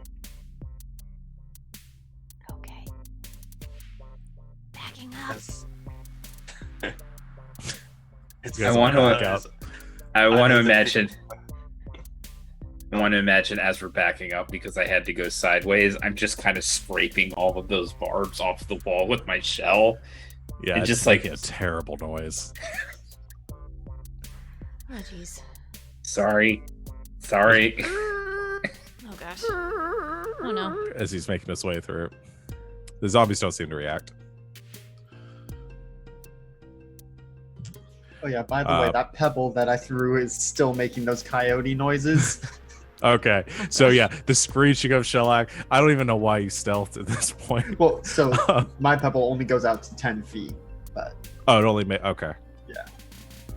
but So those coyote of us in who the were distance. within it can still hear it. You all make so much noise.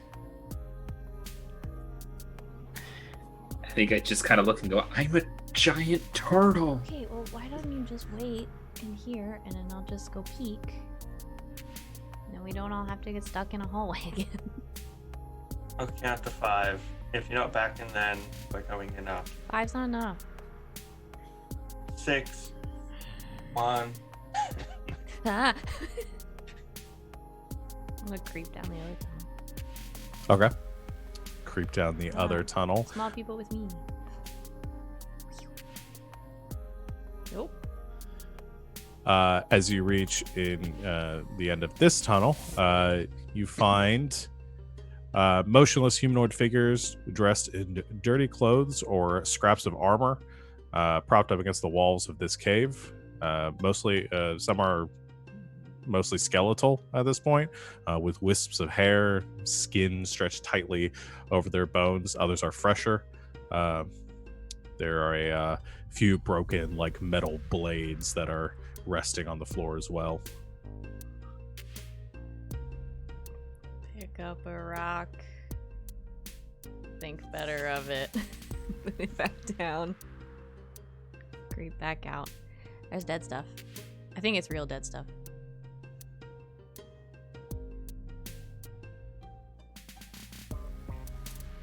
Does it look like it leads deeper in? Mm-mm. It's like a room. You I'm make gonna sure look through this their dead stuff is dead. Well, I was gonna throw a rock and then you got mad at me last time. If you come with me, I'll throw a rock. Right. Yeah. I have the sword out. Bing! You throw a rock? Yeah. All right. You toss a rock into there, and it clacks off one of the skeletons and clacks onto the floor. There's a few moments of stillness. And then you watch as the hand of one of the skeletons begins to move. I don't think anything in here is dead. Ah! I And just turn it around. begin- Zombies! and I would have you more watch room in this chamber. as 3 skeletons begin to rise out of the mess of bodies. You guys keep You guys are letting me determined do to this. trigger every single encounter in this cave. Oh no. I Oh, know no. better than to tell you not to do something. You should do it I'm anyway. gonna do it anyway. Let's roll for initiative again, guys. Yay! More Think- punching. Think of the XP. It's milestone based. He said he's keeping track. Just murder hoboing your way through this Yeah. cave. Well, I didn't want to go through their stuff if they were gonna give me. Next I time, like we'll how our- try and test with an arrow. 2 I li- days at least. I like how our stealthiest person is the one initiating all of these and not our least stealthiest At people. least I'm preparing everyone first. You're keeping these from being surprise rounds, at least. Next time, test with an arrow so you can at least hurt the creature. That's boring. Fine. Everyone's on the board.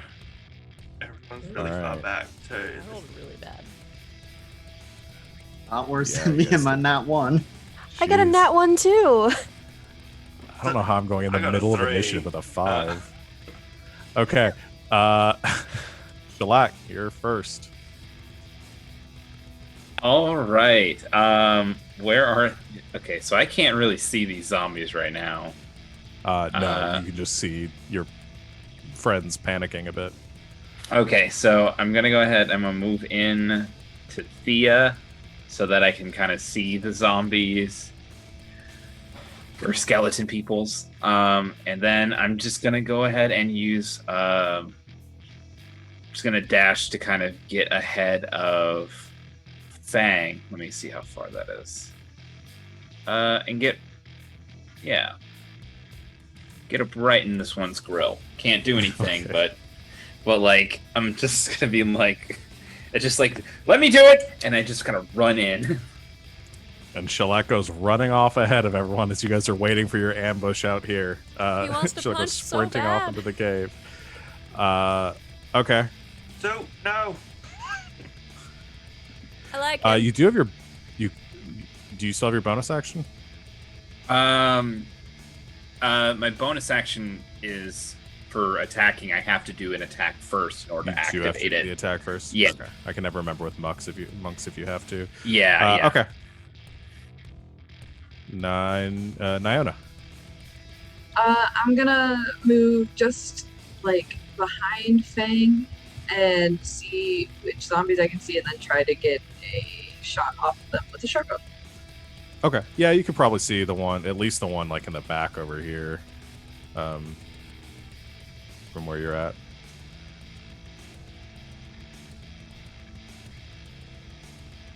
That's a nat one. Oh boy. Yeah, nothing to do on that one. The arrow just passes between the ribs of the skeleton, and sticks into the wall. It's just like a 1 in a million shot that completely misses everything. All right, so that's Diana's turn. Thea. Oh, jeez. Get in here. I don't want to get all the way in there. What am I saying? I'm gonna go right here. And maybe not that far. I'm just like 10 feet up. And I'm going to use my bow and I'm gonna shoot this one. Okay. That's with Shellac. Look. 8. Misses. Damn it. They're a little harder to hit than the zombies because they have less to hit. That was bad. And then I'm gonna just back up over here somewhere. Okay. All right. Zombies. Oh boy. probably won't go that far. It's the skeleton's turns. Shellac. Okay. The one in front of you, Shellac, is going to grab one of those rusty-looking blades on the ground, Okay. and tries to stab you with it. All right. You can try. That's a 22 to hit. Yeah, he did it. 3 piercing damage. Okay. Then I would like to use my. Can I use a reaction? Sure. Like to use my reaction of. It's called. Let me just put it in the chat. There you go. Razorback. Where if I'm struck by a creature within 5 feet, I can use my reaction to deal 1d4. Cool. Yeah. So roll and roll d4. Okay. That's 3 piercing. Nice. Yeah. So it kind of stabs you, and you use that the momentum to turn around, just kind of like shoulder check the skeleton, and some of the barbs dig into the bones, kind of like fracturing them. Cool. Awesome. How much damage did I take? You took 3. Okay. This skeleton on the left here goes clambering down the passageway where it saw Thea go, but can't get anywhere past Fang. And so it just tries to stab Fang. That's a 12. Misses. All right. And the last one is also going to run at Shellac. That's a 13. That'll miss. All right. That's it for the skeleton's turns. Vivian. I did get a natural 1, so would I go first still, or would Fang go in front of me because of that? If your initiative is higher, you go first. You're just naturally gifted. Even when you fail, you're still better than me. Yeah, okay. Let's see if I can actually see any of them. Would I be able to share space with Neona if I like moved out afterwards? Sure, you could do that temporarily. Okay. Yeah. Okay. I'll step into her space real quick. And I guess I'll just blast the one by Fang. Okay. That sounds fine. Okay. That's going to be a 17. That'll hit. 6 force. All right, 6 points of force damage. Blast off some of like the ribs and less structurally necessary bones. It's still up, looking a little rough. Okay. And then I will bonus action tentacle kind of right behind. Actually, Okay. yeah, I'll do right over here. All right. Because it has a range of 10. I'm gonna need a tentacle marker yeah. for next time. And we will smack with the tentacle. Okay. Which is an 18. Yes. 3 cold. Be cold damage. Yeah. All right. Again, rough, but not out just yet. Cool. That is Vivian's turn. Fang, you have a skeleton in front of you that's kind of broken, covered in this icy substance from the tentacle. It just sprung out of the ground and whacked it. What do you do? I wish it was a higher level so then I could pitch an idea to you, but I would need 2 attacks for it, so I'm not going to. Okay. I was just going to be picking up the skeleton to whack another skeleton. Does a 12 hit? Ooh, that's a good question. No, it does not.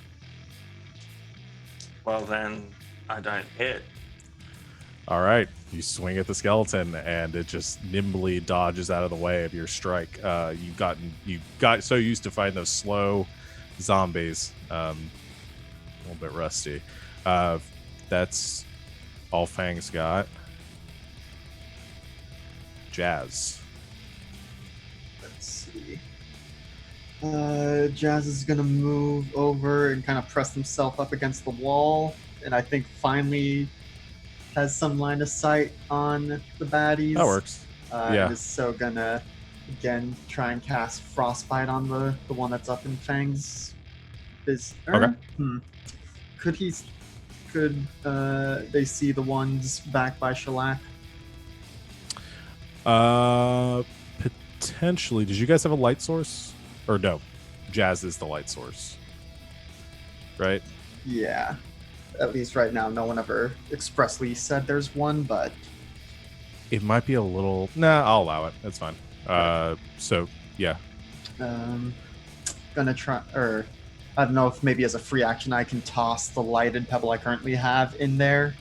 And Sure. then- That so, works. Yeah, probably lands about there.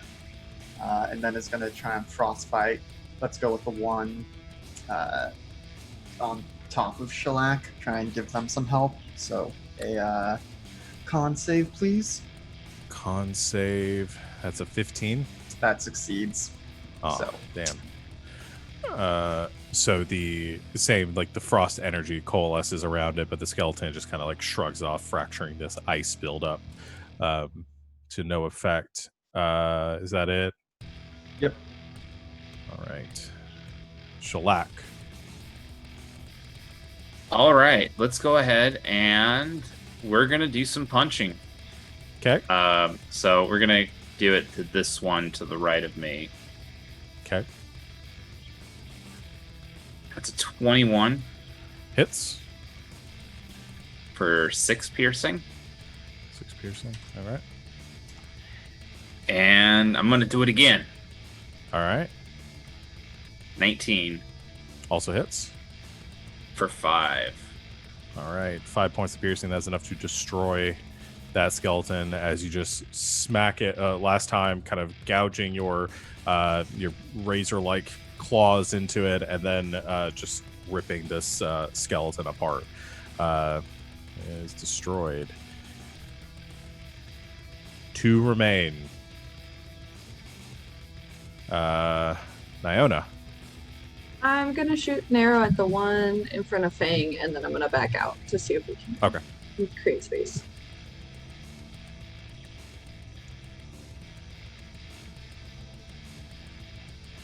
That's a 9 to hit.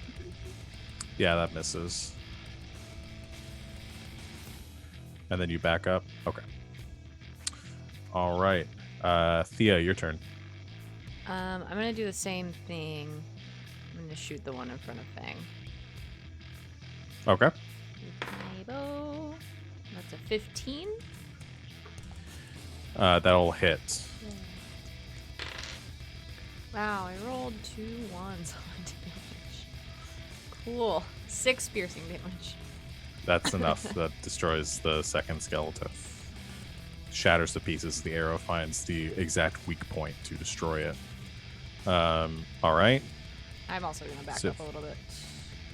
Okay. Be in here. 1 skeleton remaining. It's going to stab at Shellac. Do it. So 21 to hit Oh my god, yes. for 5 piercing. All right. Do you use your reaction again on it? Oh, if I can, yeah. You get 1 of those per round, so yeah. Oh yeah. All right, yeah. So let's go ahead and do it. So roll that D4. That's 3. All right, 3 points of damage to the skeleton. Okay, ends the skeleton's turn. Vivian. I'm gonna move up. I'm going to shoot the blast, Eldritch Blast, Okay. which is a 13 to hit. That just hits. Lovely. Okay. 3 force. 3 And points of then- force damage. Smack it with the tentacle. All right, That's a 16. also hits. 4 lightning damage this time. We'll do lightning. Okay. Still up, but it is looking very, very rough as this the tentacle hits and this lightning kind of courses through the skeleton, kind of charring it and making the bones brittle. All right, on his last legs, Fang. I just walk up and swing. As I'm swinging, I'm going to tell Soup to duck. I'm assuming. Because I want him to pull his head into his shell. So I go just Do you yell above at the him? shell. Duck soup. Soup, Or- duck. Soup duck. It's turtle soup. Gotta get it right. It's not All duck right. All right. So I guess let's just kind of retract my head soup. Ooh, into. that's a 20. Oh, That'll hit. that's 12 slashing. All right, that is enough to destroy the final skeleton, or as they will be known forever, Thea's mistake. I I'll don't feel offer bad about my- it. I'll offer my potion of healing to Soup. All right. Here's a Gatorade. Thanks. No, you hand me some turtle wax. Yeah. All right. Are you done? But I'll take. I was I like, apologize. yeah, we're done. So you gave me the health potion, Barry. Yep, just a basic potion of healing, All right. which How mu- I believe is 2d4 plus 2. Yeah. 2D. Okay. Oh, great. Can I investigate the room since this is the one that like armor and stuff kind of laying around and see if there's anything I can pick up to trade later. Sure. Yeah, you guys can make an investigation check. I think Thea was going to do the same thing. Okay, Oh. you guys can both do one. I'm just apologizing to everyone for Thea. I'm going. That's 4. I got a 12. 12. Okay. 16. 16. With the 12, you look around, you find these like blades that the skeletons were using. They're not in like fantastic condition, but somebody might take them. It's a bit of scrap. So you can take those. The skeletons also have like bits of like what were once like armor pieces, just bits of metal and things that were strapped on, you know, kind of makeshift metal that people use in the way, or makeshift armor that people put together in the wastes. Some of that too, so you can pick up some more scrap metal. And with the 16, Thea, you root through the bodies and stuff here. You do find one interesting item. There is a mask that is underneath one of the bodies. As you pick it up, it is like a stone mask. It kind of has like a vaguely almost like monstrous appearance to it. It's kind of frightening looking. It's a little bit degraded, kind of cracked and chipped in one area. But yeah, just lying amongst the bodies. I detect magic. Get anything from it?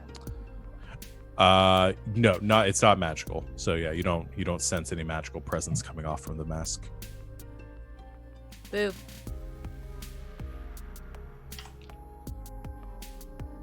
A fake scream. Just to. I'm gonna take it. Okay, you stick the mask in your pocket or your bag. Try to get a good description of the mask. I'm pulling it up right You now. okay, Shelly? I'm better now. That was probably not the wisest decision, but I did it. Good job.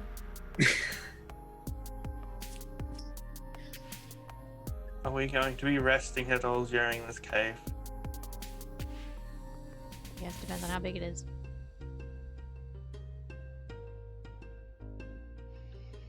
We've got 3 immortal zombies up ahead, don't we? Mm-hmm. And we're gonna have to go that way. At least we can prepare for this fight. Mm-hmm. I felt pretty prepared.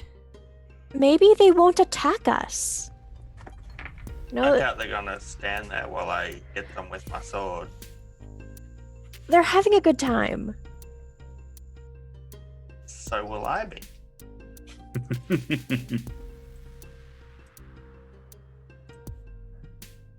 You just all leave me in this room mid-conversation. You Oh, just walked like, Yeah, we're gonna keep going. Bye.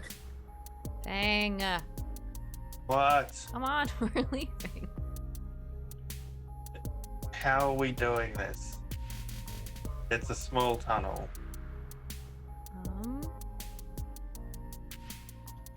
We can attempt to draw them into this chamber, or we can send some people ahead to try and keep the tunnel open so the rest of us can enter into that chamber. I can go halfway and just yell. You like at this throwing point- rocks. You can do just that throw a too. rock in, and maybe they'll come find us in this part of the I cave. do like throwing rocks. I can make the rock make noise. That was a fun one. And what? Just like have someone here and like next. Who needs melee range? Just 2 of us? I think so. I have a bow, so. Yeah, I'm all melee. Then we could like block off the entrance so it's fighting one at a time. Mm-hmm. The old bottleneck. Jazz will take one of their pebbles, probably the one that has been making the coyote noises all this time, picks it up, does some more fiddling, taps it. You said they appeared to be dressed in finery? One's dressed like in a fancy dress, and one's dressed like a bear, and I forgot the other one. Taps it. You are cordially invited to a party down this tunnel. And then we'll like tap it again, and you hear Jazz's voice coming from the pebble. But have to tap it each time to make that one happen. That's a good trick.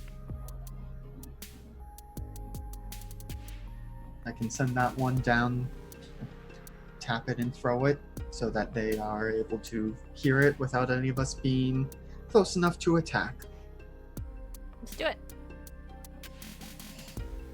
So I think hands the pebble to Thea, and it's just like, all you have to do is press it. It is Yes. very simple.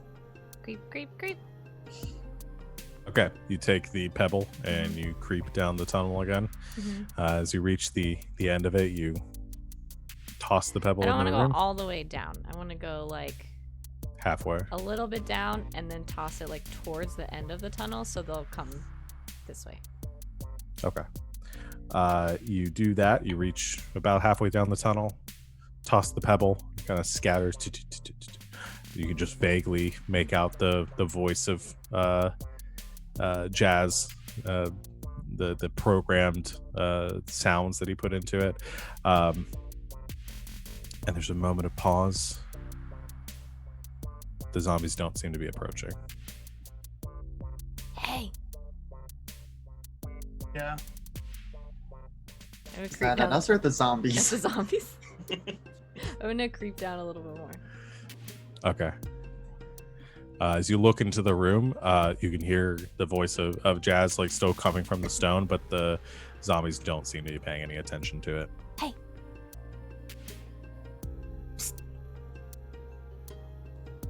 They don't react to you. I'm gonna go like into the room. Okay. Hey. The gestures nearest to you like continues his like creepy dance, Weird. but does not react to your presence. Hey, they're not doing anything. Shit. Jazz will immediately just start walking down the tunnel. Me too. It's just run as fast as you See? can through this tunnel. He's just dancing. You all squeeze through the tunnel against shellac, moving sideways and scraping along the inside of God. it. Move it, Soup, before I kick you. I want to get close to one of the dancing gestures and like mimic their movements. Okay. And then I want to take his hat. Okay. Yeah, you pull the jester hat. It's got like the jingling bells off the sides, like the 4 points coming up. It's like a different color. It's really ratty looking. Made out of some kind of leather, but you're not really sure what kind. Badly stained, but I'm gonna wear it. is. Yep, and stick it on your head. Cool. The water of your hair kind of conforming around it. Got a few more minutes to detect magic at this point, probably. Am I getting anything other than necromancy from these zombies? Yeah, just necromancy from them. But it seems like whatever commands they've been given, it's not to attack intruders. Gonna kill them or No, they're having fun. I mean, if they're not Dancing's attacking not us, fun. Dancing's torture. They're Wait. being tortured. I'm gonna take Dancing's all not- of their hats. Dancing's not torture for everyone, Fang. It's just you. Okay, so one of them's wearing a bear costume. The other is dressed as a lady in a frilly dress. She has the zombie has a wig on, so you can take there's like a really bad like blonde wig on that zombie. Shellac takes the wig. Vivian, if you Okay. wear wigs, do they get wet? I can kind of reform my hair anyway, so I don't really need a wig. Well, that's really handy. And then yeah, there's the bear costume, so you can take the bear head off Fang, of you should the- wear that. Yes. Hold it out the fang. See ya. Oh, so he will. Just for a second. I just want to see what it looks like. begrudgingly puts on the bear hat. Okay. Yeah, you see how it kind of rattles around. It smells pretty bad. You're starting to realize maybe this was made out of an actual bear's head at some point. Gross. Respect. Yeah. I like it. Can you see? I'm It's assuming difficult. You don't have any peripheral vision. What if I like rip the jaw open a bit more? And just wear it like a hat. That would work. Oh, no, I'm just gonna take it off. No, this is. You're boring. I'm going to keep the bear head if he doesn't want to keep it. I was gonna put it on Thea's head.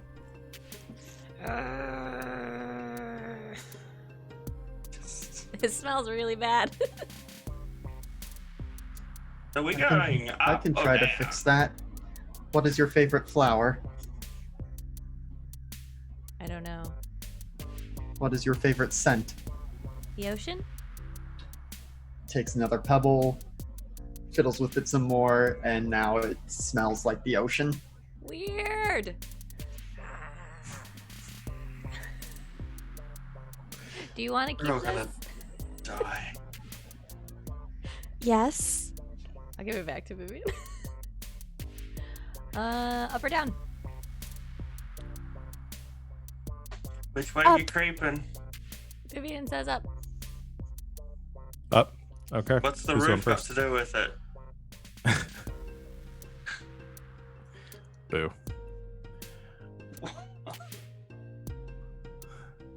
I guess Who's going the first? creeper. All right. Creep. Keep You an eye creep out down for this traps. very long, Oh, very geez. narrow passageway. This is scary.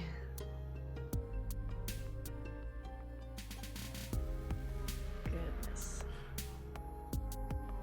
As you reach near the end of it, you see at the end of the passage, there are two chests sitting in a circular room.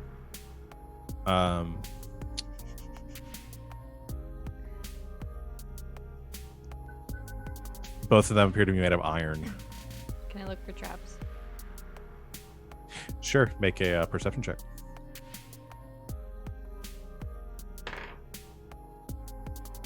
21. 21. You. Oop, how'd that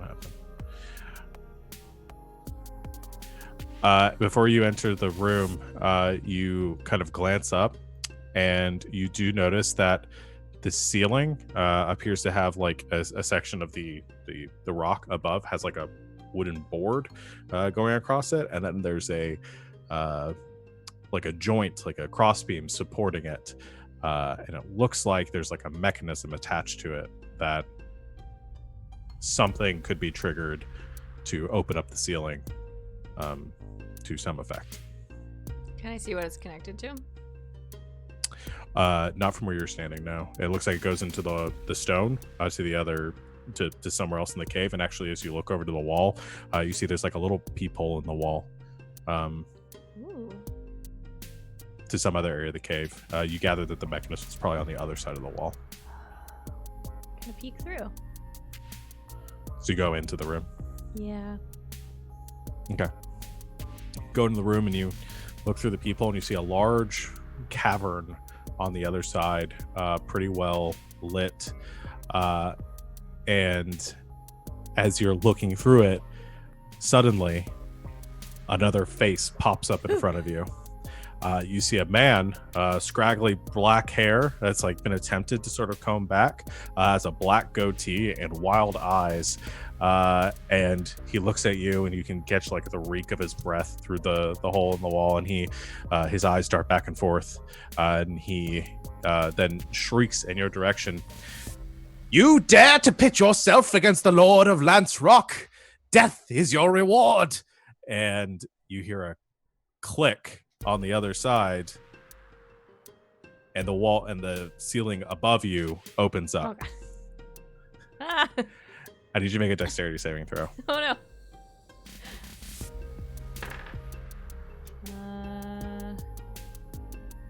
18.